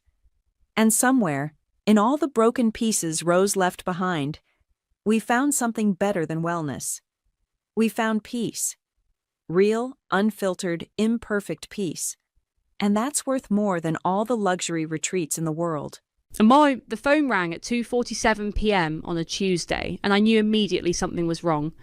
Not because of the time, though I'd been expecting this call for weeks, but because of the tone in Dr. Martinez's voice when I answered. "Andrea? I'm afraid we have a problem with your payment. My name is Andrea, and 6 months ago I buried my husband Tyler after a 2-year battle with cancer. The IVF appointment scheduled for next week was supposed to be our final attempt at the family we'd dreamed about for 8 years. Our last shot at bringing a piece of him back into this world." "What kind of problem?" I asked, already pulling up my banking app with shaking fingers. The payment bounced, all $18,000. The words hit me like ice water. I stared at my phone screen, watching the app load with agonizing slowness. "That's impossible. I've been saving for 3 years. That money was..." "I know this is devastating news, Andrea. If you can get the payment sorted within 48 hours, we can still keep your slot. But after that..." The app finally loaded. My savings account balance stared back at me, $247.83. I dropped the phone. For a full minute, I sat frozen on my kitchen floor, staring at that number. $247, not $18,000. Not the carefully hoarded sum I'd built penny by penny, overtime shift by overtime shift, skip dinner by skip dinner. I called the bank with hands that wouldn't stop trembling. "This is fraud," I told the representative. "Someone stole $18,000 from my account." "Let me pull up your transaction history, ma'am." The sound of typing filled the silence. "I see a withdrawal for that amount on Sunday at 3:22 a.m. It was processed using your online credentials from a known IP address." "A known IP address?" "Yes, ma'am." This device has accessed your account multiple times over the past year. The security questions were answered correctly, and the withdrawal went to an account linked to your profile. My mouth went dry. What account? More typing. It shows here as a transfer to, let me see, an account under the name Jocelyn. The memo line says wedding fund. The phone slipped from my hand and clattered onto the kitchen tiles. Jocelyn, my sister. I picked up the phone with numb fingers. Are you still there? Yes, Mum. Would you like me to walk you through the dispute process? No. My voice sounded strange, distant. No, that won't be necessary. I hung up and sat in my empty kitchen, staring at the wedding invitation that had been stuck to my refrigerator for months. Jocelyn and Austin, it read in elegant script. A celebration of love. This Saturday at the Riverside Country Club. My phone buzzed with a text from my mother. Hope you're planning something nice for Jocelyn's big day. She's so nervous but excited. This wedding is going to be perfect. Perfect. I walked upstairs to Tyler's office, the room I hadn't touched since he died. His desk still had the fertility clinic brochures spread across it, covered in his careful handwriting. Notes about success rates, insurance coverage, payment plans. In the margins, he'd written little encouragements. We've got this, babe, and our miracle is coming. I picked up one of the brochures and saw where he'd circled the cost breakdown. $18,000 for our final attempt. The exact amount that was now funding my sister's perfect wedding. My phone rang again. This time it was Emily, my oldest friend. Andrea, I just saw Jocelyn's Instagram story. Did you see the spa weekend she posted? She's at that fancy resort upstate with her bridesmaids. I hadn't seen it.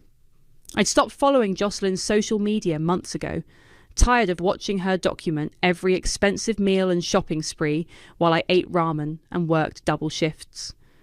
She posted a video of them getting champagne facials, Emily continued. The caption says, "Last hurrah before I become Mrs. Austin," with like 15 heart emojis. Andrea, are you there? Emily, I said quietly, I need to ask you something, and I need you to be honest.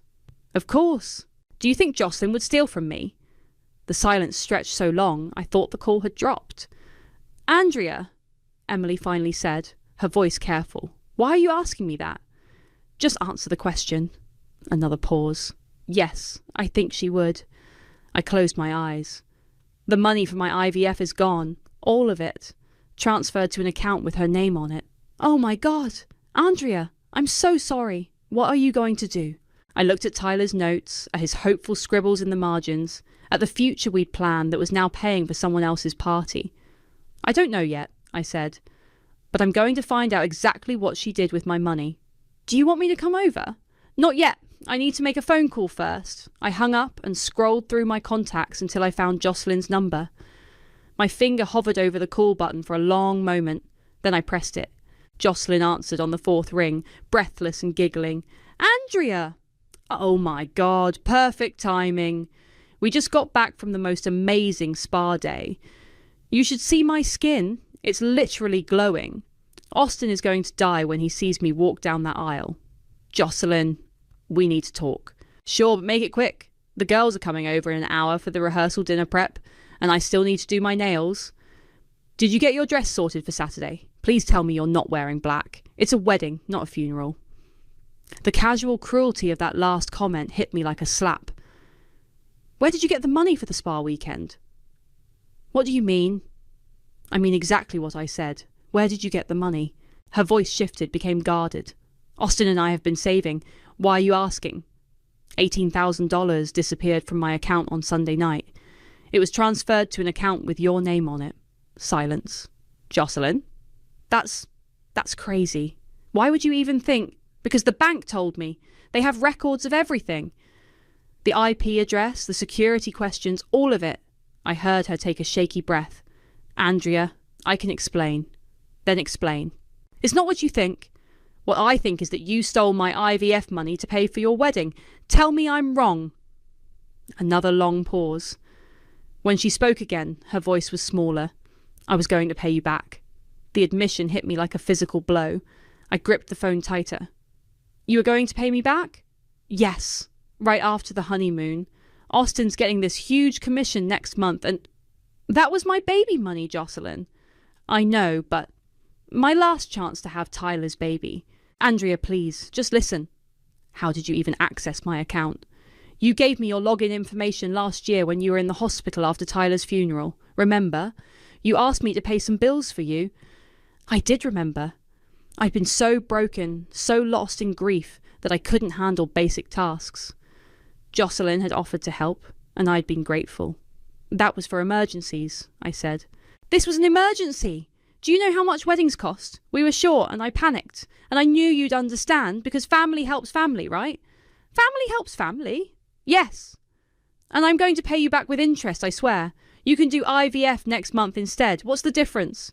What's the difference? My voice rose.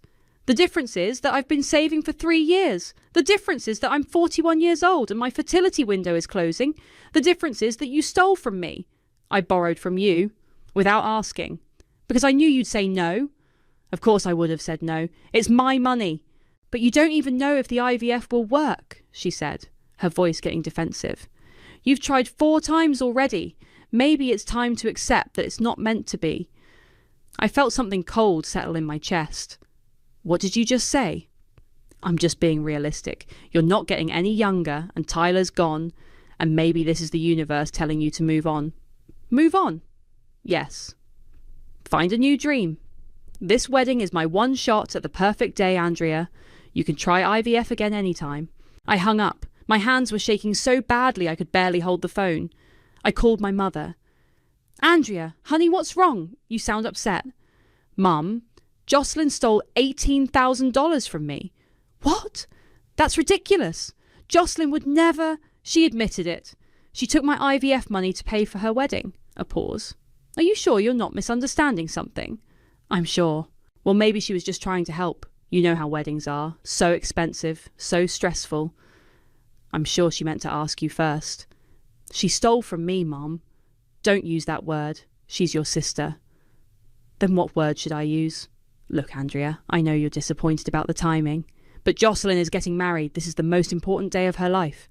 Can't you work something out with the clinic? Explain the situation? I stared at the wall, unable to process what I was hearing. Are you serious right now? I'm trying to be practical. Jocelyn's wedding is this Saturday. There's no changing that, but you can reschedule your appointment. Mum, she stole my baby money. She borrowed money from her sister for her wedding. That's what families do. What families do? They support each other. They make sacrifices. Jocelyn needs this money right now more than you do. More than I do. Andrea, honey, you have to face reality. You're 41. You've tried IVF 4 times. Maybe it's time to accept that motherhood isn't in your future and focus on supporting your sister's happiness. I hung up on her too. My phone immediately started buzzing with texts from Jocelyn. Please don't be mad. I really was going to pay you back. Can we talk about this after the wedding? Don't ruin this for me.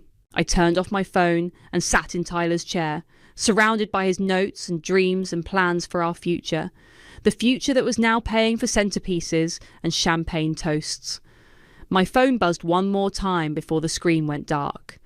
A text from Emily. Check Jocelyn's group chat. The screenshot attached. You need to see this. I turned the phone back on and opened the image. The group chat was titled Jocelyn's Wedding Squad. The screenshot showed messages from 3 days ago. Jocelyn. Crisis averted. Got the money for the upgraded flowers and the spa weekend. Bridesmaid. 1. How? I thought you were maxed out. Jocelyn. Let's just say my sister won't be needing her baby fund anytime soon. Bridesmaid 2. Jocelyn. You didn't. Jocelyn. She's been trying for years with no luck. I'm doing her a favour, saving her from more disappointment.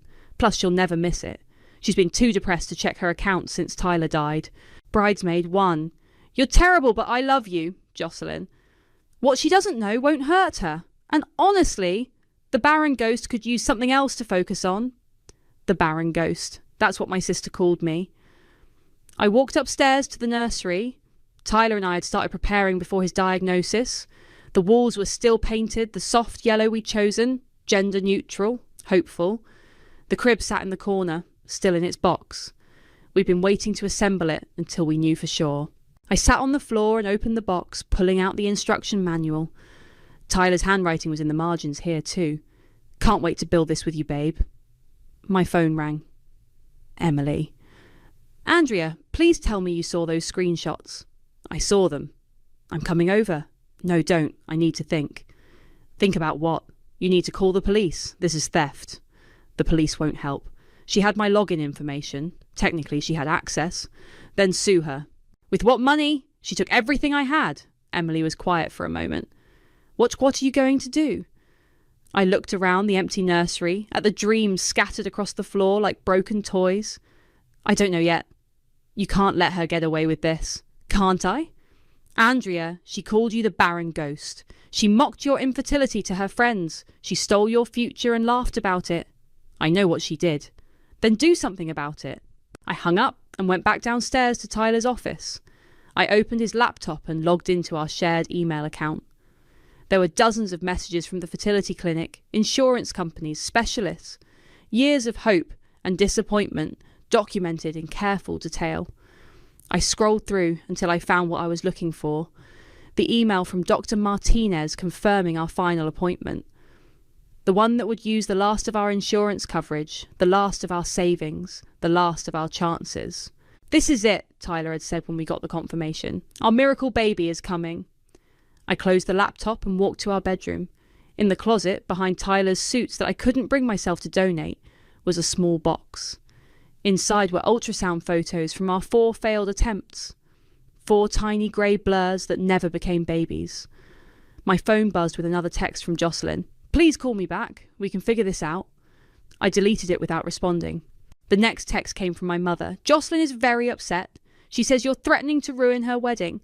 That's not like you, Andrea. I stared at that message for a long time. That's not like you, Andrea. As if being devastated by theft and betrayal was somehow out of character.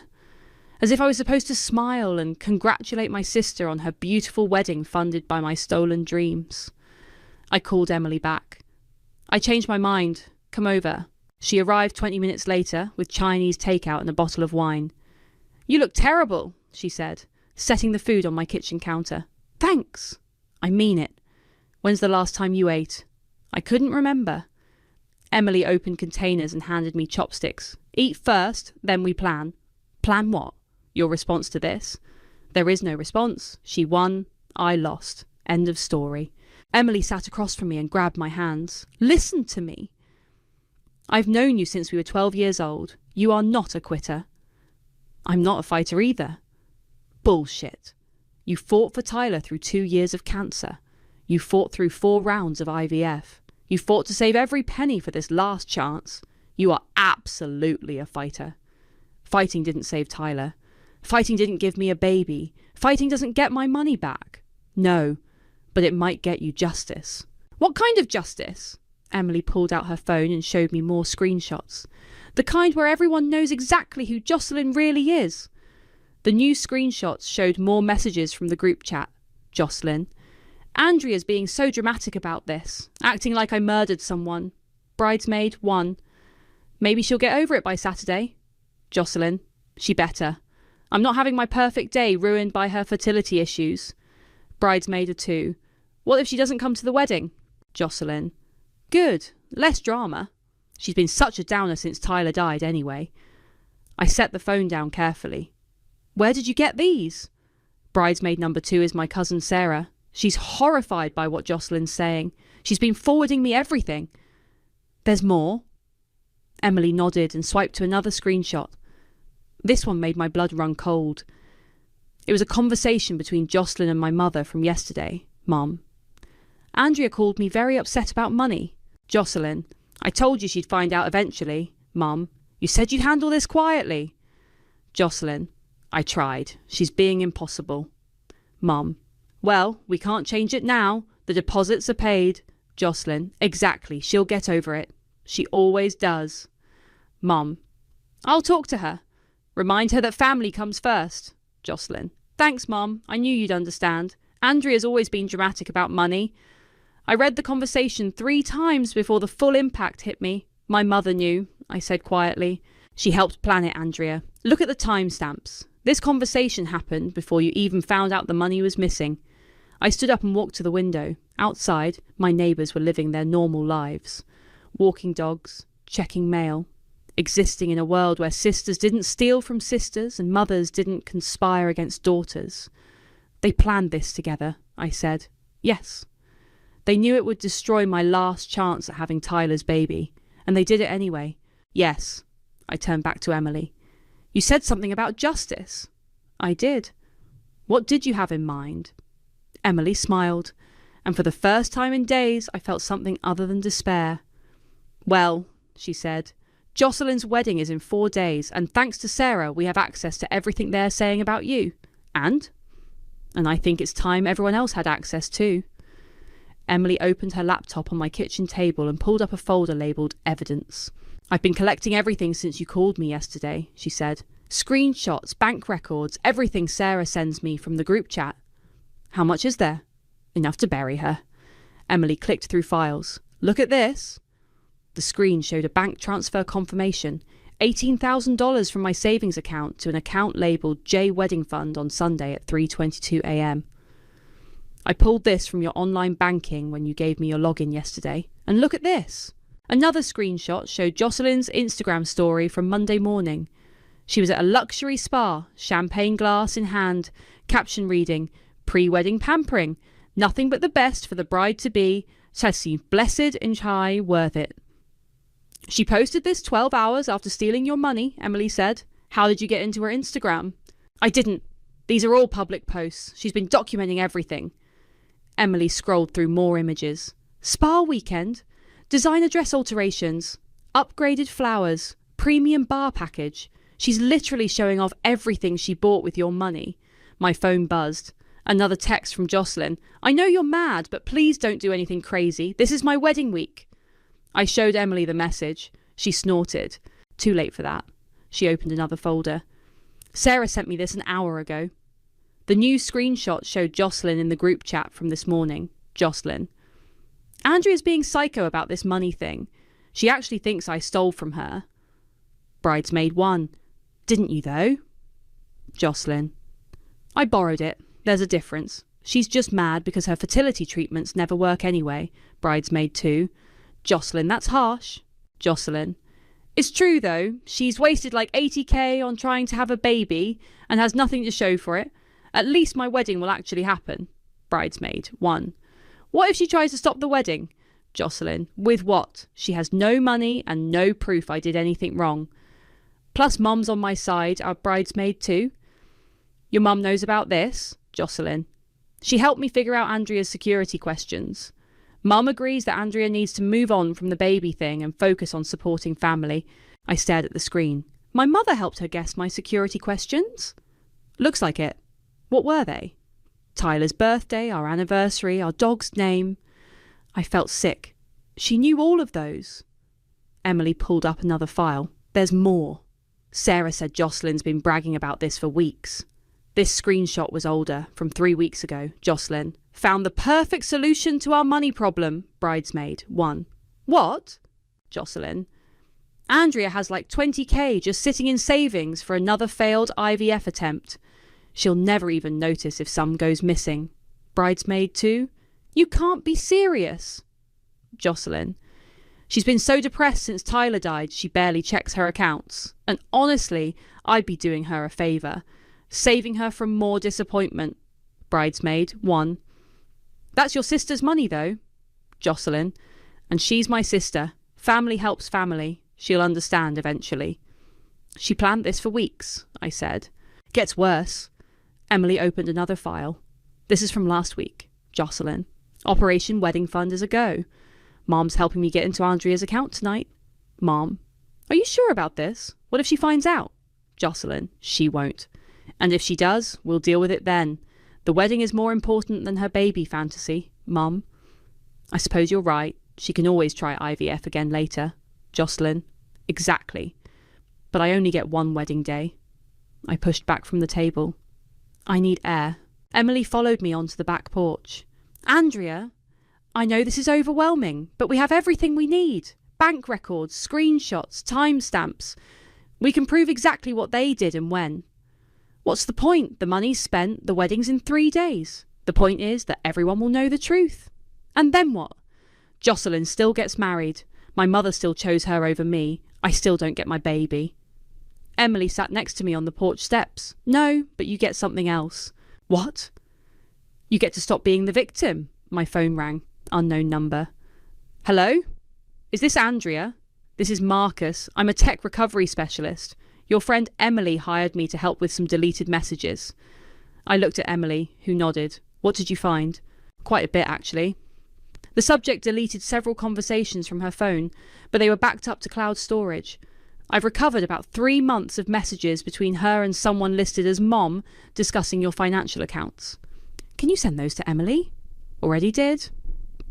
But there's something else you should know. I found messages between the subject and someone named Austin from yesterday. My heart stopped. Austin? Her fiancé? Yes. He was asking about wedding expenses. Specifically, he wanted to know where the extra money came from for the upgraded venue package. She told him her sister gave her an early wedding gift. She told him I gave her the money. That's what the messages show. He seemed surprised by your generosity, given what he called your recent loss. He asked if he should send you a thank you note. I closed my eyes. What did she say? She told him not to bother you about it. Said you were still grieving and preferred to stay private about gifts. Emily was watching my face. Andrea? What is it? I hung up and told her what Marcus had found. So Austin thinks you gave Jocelyn the money willingly? As a wedding gift? He probably thinks I'm this generous, grieving sister who wanted to make sure Jocelyn had the perfect day. Emily was quiet for a moment.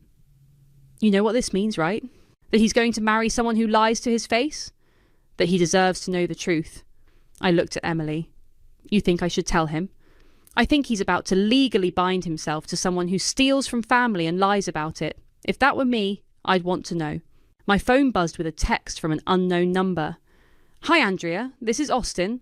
Jocelyn told me about your generous wedding gift.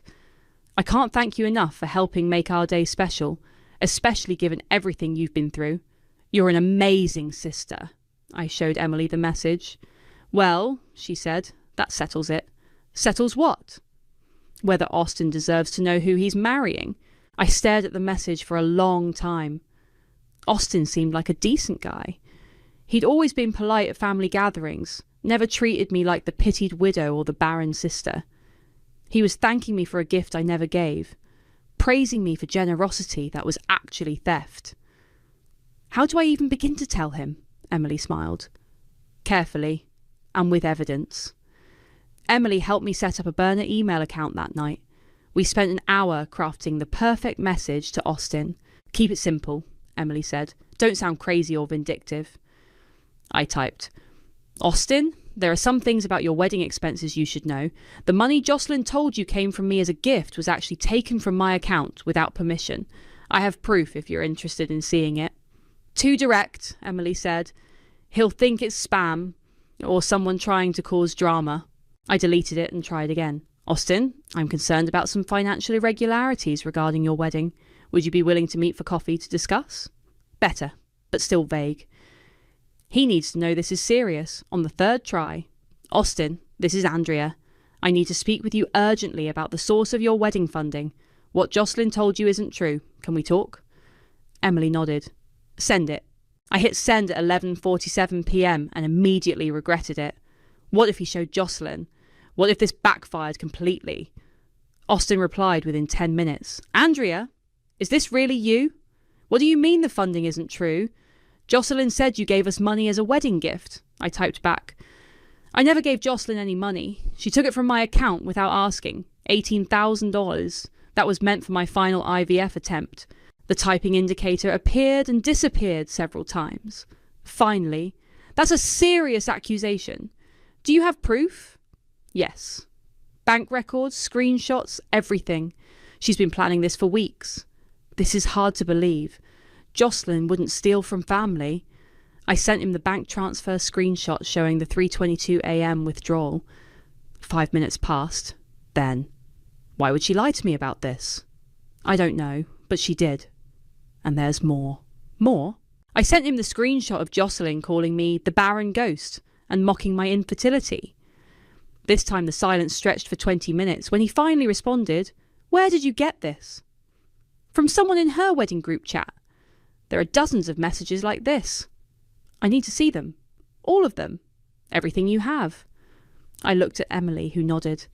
I sent him the entire folder Marcus had compiled. Bank records, text screenshots, Instagram posts, everything. Austin went quiet for over an hour.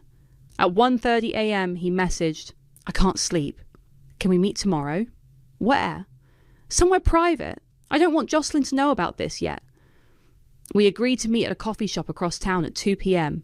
I barely slept that night. The next morning, my phone was buzzing with messages from Jocelyn. Why aren't you answering me?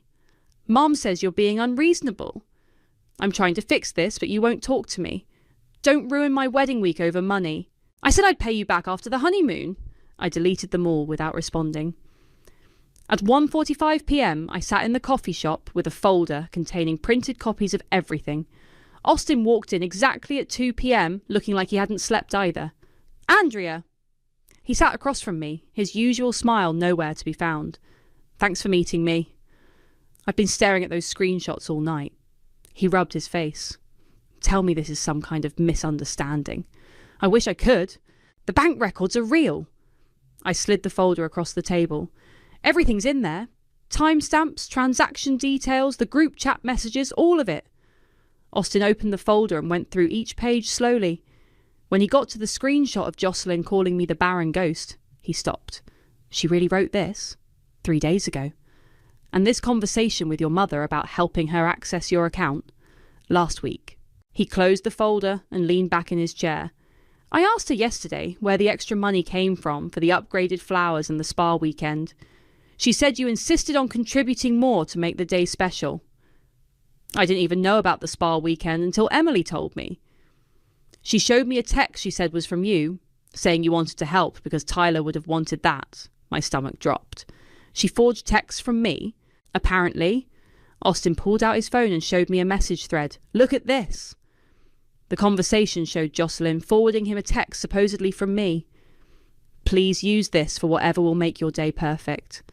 Tyler always said family should support each other's happiness. I never sent that, I said. I figured that out when I saw the real screenshots. Austin put his phone away. She's been lying to me for weeks. I'm sorry. I know this is a lot to process right before your wedding. Are you? Sorry, I mean. The question caught me off guard. What do you mean? I mean, you could have just let me marry her without knowing any of this. Why tell me? I thought about that. Because you thanked me for a gift I never gave. Because you seem like a decent person who deserves to know who you're marrying. Because she's been mocking both of us behind our backs. Austin nodded slowly. What did she say about me? I hesitated. Do you really want to know? Yes. I pulled out another screenshot from the folder. This is from 2 weeks ago. The message showed Jocelyn complaining to her bridesmaids. Austin's being so annoying about the budget. He doesn't understand that this is my day. I swear he'd be happy getting married at City Hall. Thank God I found a way around his penny pinching. Austin read it twice. Penny pinching. We agreed on a budget and I've been working overtime to afford it. There's more. I showed him another message where Jocelyn called him clueless for not questioning where the extra money came from.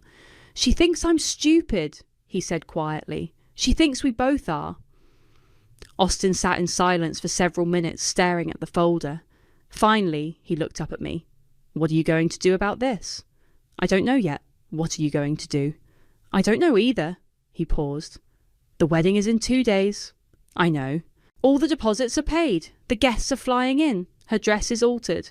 I know. But I can't marry someone who steals from her sister and lies to my face about it. I waited. Can I keep these copies? He asked. Yes. Austin stood up, folder in hand. I need to think about this. Austin? He turned back. Whatever you decide, I understand. This isn't your fault. He nodded and walked out, leaving me alone with my empty coffee cup and the weight of what I'd just set in motion. My phone buzzed with a text from Emily. How did it go? I typed back. I think I just ended a wedding. The next morning, I woke up to 17 missed calls from Jocelyn and 12 from my mother. I didn't listen to the voicemails.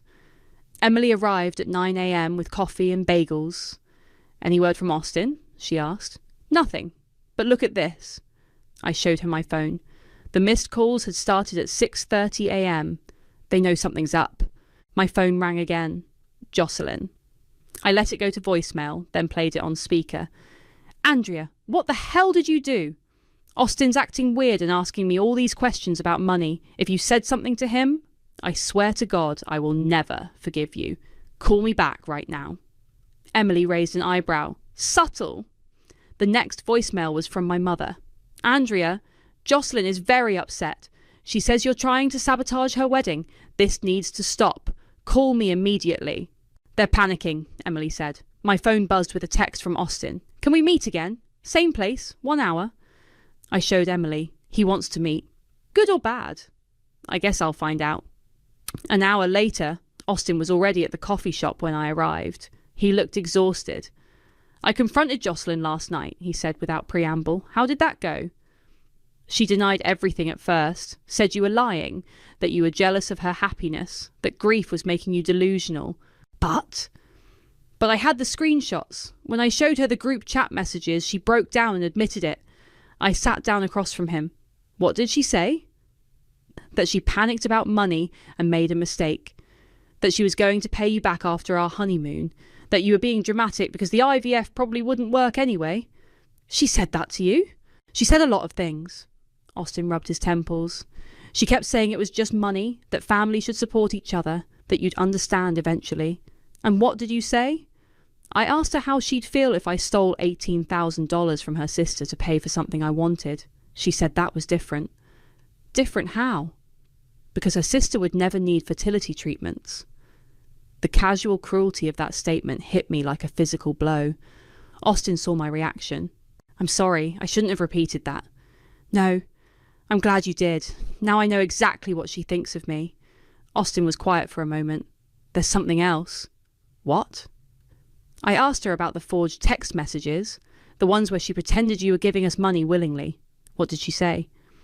She said she was protecting my feelings, that she knew I'd feel guilty about using money that came from your fertility fund, so she made it seem like a gift instead. Protecting your feelings by lying to you. That's what I said. She got angry and told me I was being ungrateful, that she'd solved our money problems, and I should be thanking her, not interrogating her. I stared at him. She actually said you should thank her for stealing from me. She said she found a solution, and I was being difficult about the details. What are you going to do? Austin pulled out his phone and showed me a text he'd drafted but not sent. Jocelyn, I can't marry someone who steals from family and lies to me about it. The wedding is off. You haven't sent it. I keep typing it and deleting it. Do you know how many people are flying in for tomorrow? How much money we'll lose? How humiliated she'll be? Do you know how humiliated I was when I found out my sister stole my baby money and called me the barren ghost? Austin winced. That's fair. Austin, can I ask you something? Sure. If you marry her tomorrow, will you ever trust her again? He was quiet for a long time. No, I don't think I will. Then you have your answer. It's not that simple. It is that simple. You just don't want it to be. Austin stared at his phone. What if I'm making a mistake? What if she really would have paid you back? She stole from me 3 weeks ago and only admitted it when you confronted her with proof. She's had multiple chances to come clean and chose to lie instead. But the wedding? The wedding is one day. Marriage is supposed to be forever. Austin's phone buzzed with a text from Jocelyn. Where are you? We have the rehearsal dinner in 3 hours. Stop being weird and come home. He showed me the message. She still doesn't think she did anything wrong. No, she doesn't. She thinks you're the problem for being upset about it. I know. Austin stood up. I need to go home and pack my things. You're calling it off? I'm calling it off. He looked at his phone one more time, then hit send on the breakup text. Almost immediately, his phone started ringing. Jocelyn. You should probably answer that, I said. No. I've heard enough lies for 1 week. He declined the call. Andrea? Yeah? I'm sorry about your money, and your IVF, and your sister being terrible. Thank you. What are you going to do tomorrow when everyone shows up for a wedding that isn't happening? I thought about that. All those guests, all that food, all those flowers paid for with my stolen money. I said slowly, I'm going to make sure everyone knows exactly why there's no wedding. Austin nodded. Good, they should know. He walked toward the door, then turned back. For what it's worth, I think you'd make a great mother. Don't give up on that dream. After he left, I sat in the coffee shop for another hour, watching my phone blow up with calls and texts from Jocelyn and my mother. The messages got increasingly frantic. Jocelyn. What did you say to him? Jocelyn. He broke up with me. Jocelyn. The wedding is tomorrow. Jocelyn. Fix this right now. Mum. What have you done? Jocelyn is hysterical. Mum. Call me immediately. Mum. This is unacceptable behaviour. I turned off my phone and drove home. Tomorrow was going to be interesting. Emily was waiting on my porch with a bottle of wine and a grim smile. I heard, she said. Sarah texted me. Jocelyn's having a complete meltdown. Good. The question is, what do we do now? I looked at Emily, my oldest friend, my partner in uncovering the truth. Now, I said, we go shopping. For what? A dress. I have a wedding to attend tomorrow. I bought a simple black dress and printed everything. Bank records, screenshots, text messages, the forged messages Jocelyn had sent Austin. Everything went into a manila folder that I held like a shield as I walked into the Riverside Country Club at exactly 2 p.m. The venue is stunning. White roses everywhere, crystal chandeliers, silk draping that probably cost more than most people's cars. My $18,000 had bought a beautiful stage for this disaster. Guests were already seated, murmuring about the groom's absence. I recognised faces from family gatherings, aunts, uncles, cousins who'd always treated me like the tragic figure at holidays. Emily had saved me a seat in the back. Any sign of Austin? She whispered. His groomsmen are here, but they look confused. What about Jocelyn? Haven't seen her yet. The wedding planner rushed past us, phone pressed to her ear. I don't care what the bride says. We can't start without the groom. Find him. At 2:15, my mother appeared at the front of the venue, scanning the crowd. Her eyes found mine and narrowed. She marched down the aisle toward me. Andrea, we need to talk. Now. I'm comfortable here, thanks. Don't make a scene. Come with me. I'm not the one making a scene, Mom. She leaned down, her voice low and furious. Whatever you said to Austin, you need to fix it. Jocelyn is devastated. Where is Austin? He's not answering his phone. His best man says he packed a bag and left town. Smart man. This is your fault. No, Mom. This is Jocelyn's fault. And yours. My mother's face went white. What's that supposed to mean? I opened my folder and pulled out the screenshot of her conversation with Jocelyn about helping access my account. It means I know you helped her steal from me. She grabbed the paper, read it quickly, then crumpled it up. That's taken out of context. Is it? Because it looks like you helped your daughter commit theft and then lied about it. Keep your voice down. Why? Afraid people will hear the truth? At 2:30, Jocelyn finally appeared at the back of the venue in her wedding dress. She looked beautiful and completely unhinged. Her makeup was streaked, her hair was dishevelled, and she was clutching her phone like a lifeline.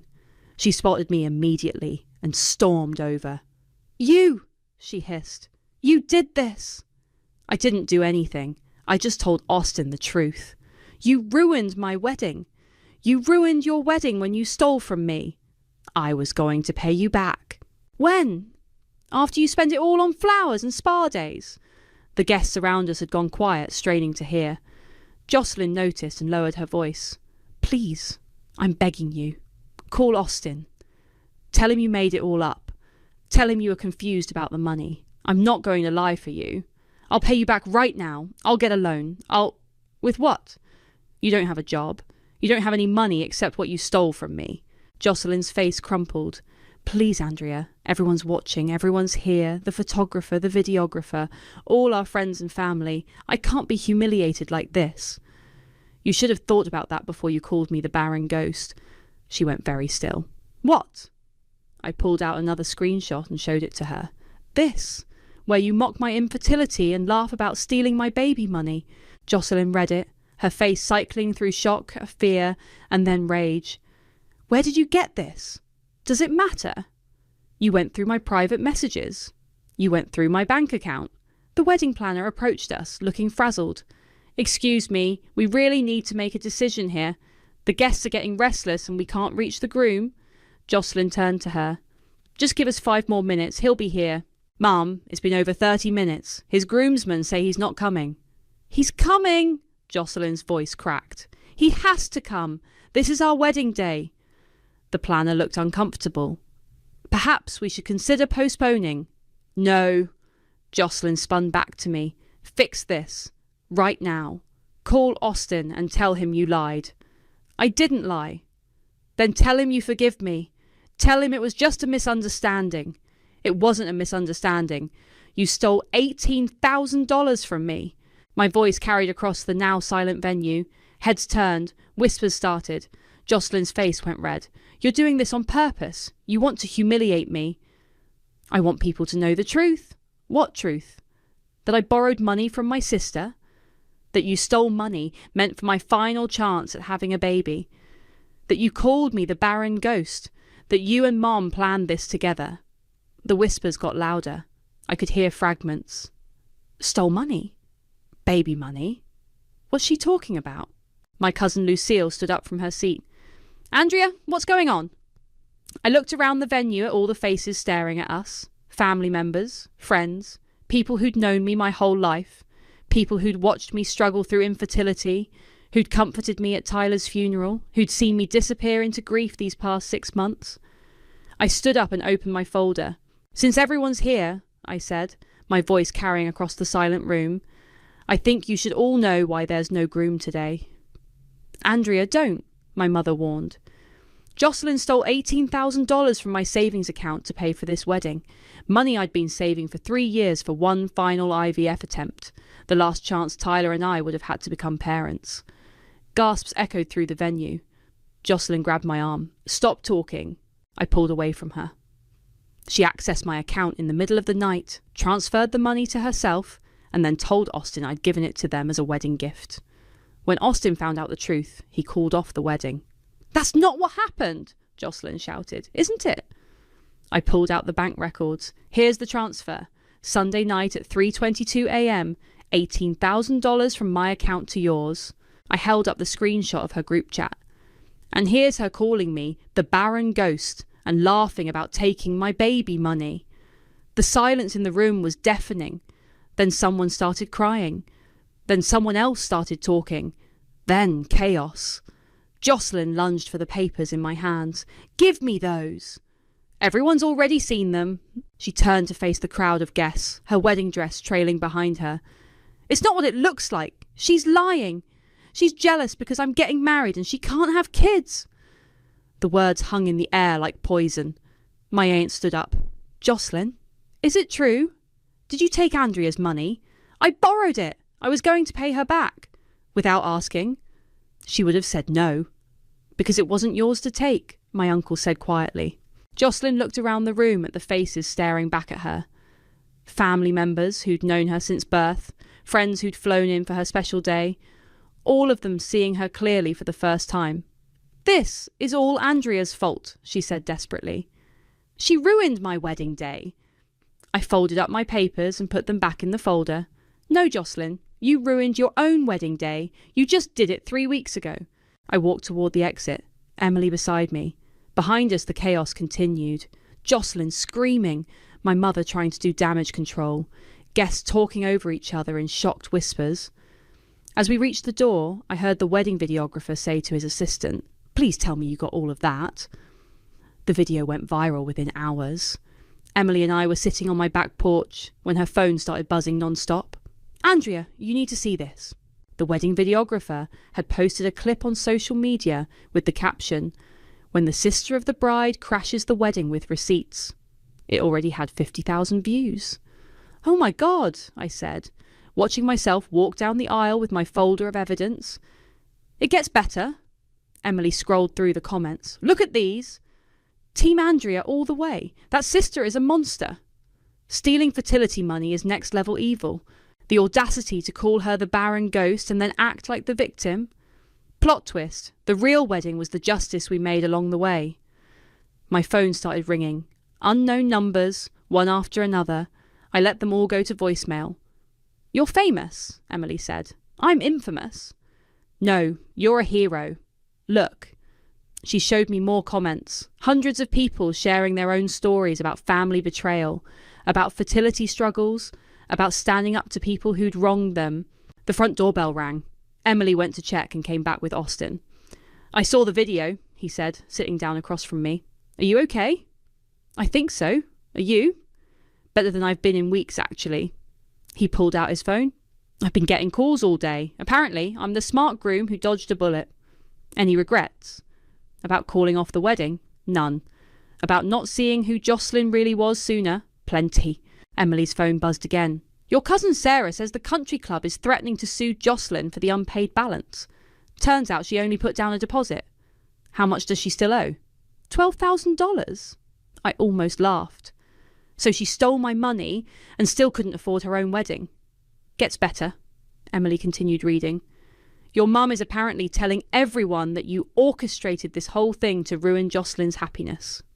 Of course she is. Austin leaned forward. For what it's worth, I called your mum this morning. You did what?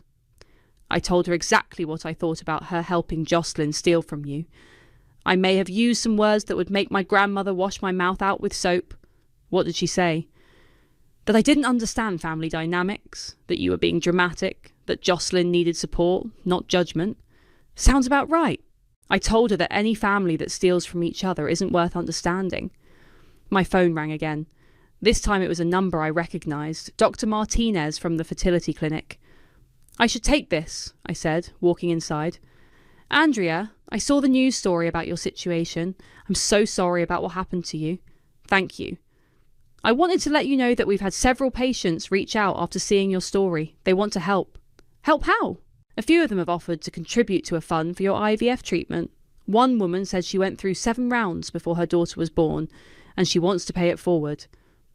I sat down hard on my kitchen chair. Are you serious? Completely. We've already received over $8,000 in donations. People are calling you an inspiration. I don't feel very inspiring. Standing up for yourself when your own family betrays you? That's incredibly inspiring, Andrea. After I hung up, I walked back outside where Emily and Austin were deep in conversation. Everything okay? Emily asked. I told them about the call. Austin smiled for the first time since I'd met him. That's amazing, he said. People are good, Emily added, even when your family isn't. My phone buzzed with a text from Jocelyn. I hope you're happy. You destroyed my life. I showed it to Emily and Austin. Are you going to respond? Austin asked. I thought about it for a moment, then typed back. You destroyed your own life. I just made sure people knew about it. She replied immediately. I'll never forgive you for this. Good, I typed. I don't want your forgiveness. I want you to leave me alone. This isn't over. I blocked her number. What about your mum? Emily asked. What about her? Are you going to talk to her? She made her choice. She chose Jocelyn over me, lies over truth, appearances over family. I'm done trying to earn love from people who don't think I deserve it. Austin stood up. I should go. I have a hotel room to cancel and a honeymoon to unplan. What will you do now? Take some time to figure out how I missed all the red flags. Maybe travel alone for a while. Definitely change my locks in case Jocelyn still has a key. After he left, Emily and I sat in comfortable silence as the sun set. Do you feel better? She asked. I feel heard. For the first time in years, people know the truth about what happened to me. They know I'm not just the sad widow who can't have kids. They know I'm someone who fought back. And the IVF? I'll try again, with the donated money, with whatever I can save, and if it doesn't work... I paused. I'll find another way to build a family. Foster care, adoption, something. Tyler and I always said we just wanted to love a child. It doesn't have to be biological.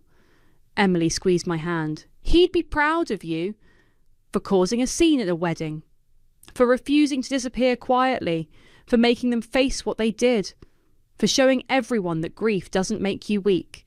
I looked at my phone, still buzzing with notifications, messages of support from strangers, interview requests from podcasts, people sharing their own stories of family betrayal and recovery. You know what the strangest part is? I said. What? I spent so long trying to be the good daughter, the understanding sister, the one who never caused problems. I thought that's what family meant, keeping the peace no matter what. And now Now I know that real family doesn't steal from you and call you names behind your back. Real family doesn't ask you to stay quiet while they hurt you. My phone rang one more time. Unknown number, but I answered it anyway. Is this Andrea? This is Jessica from the Day Show. We'd love to have you on to talk about your story. I looked at Emily, who was grinning and giving me a thumbs up. You know what? I said into the phone. I'd like that. I have a lot more to say. They thought silence was my surrender. But what they didn't understand, what they never understood, is that grief doesn't make you weak. It teaches you how to burn. And sometimes the world needs to see the fire.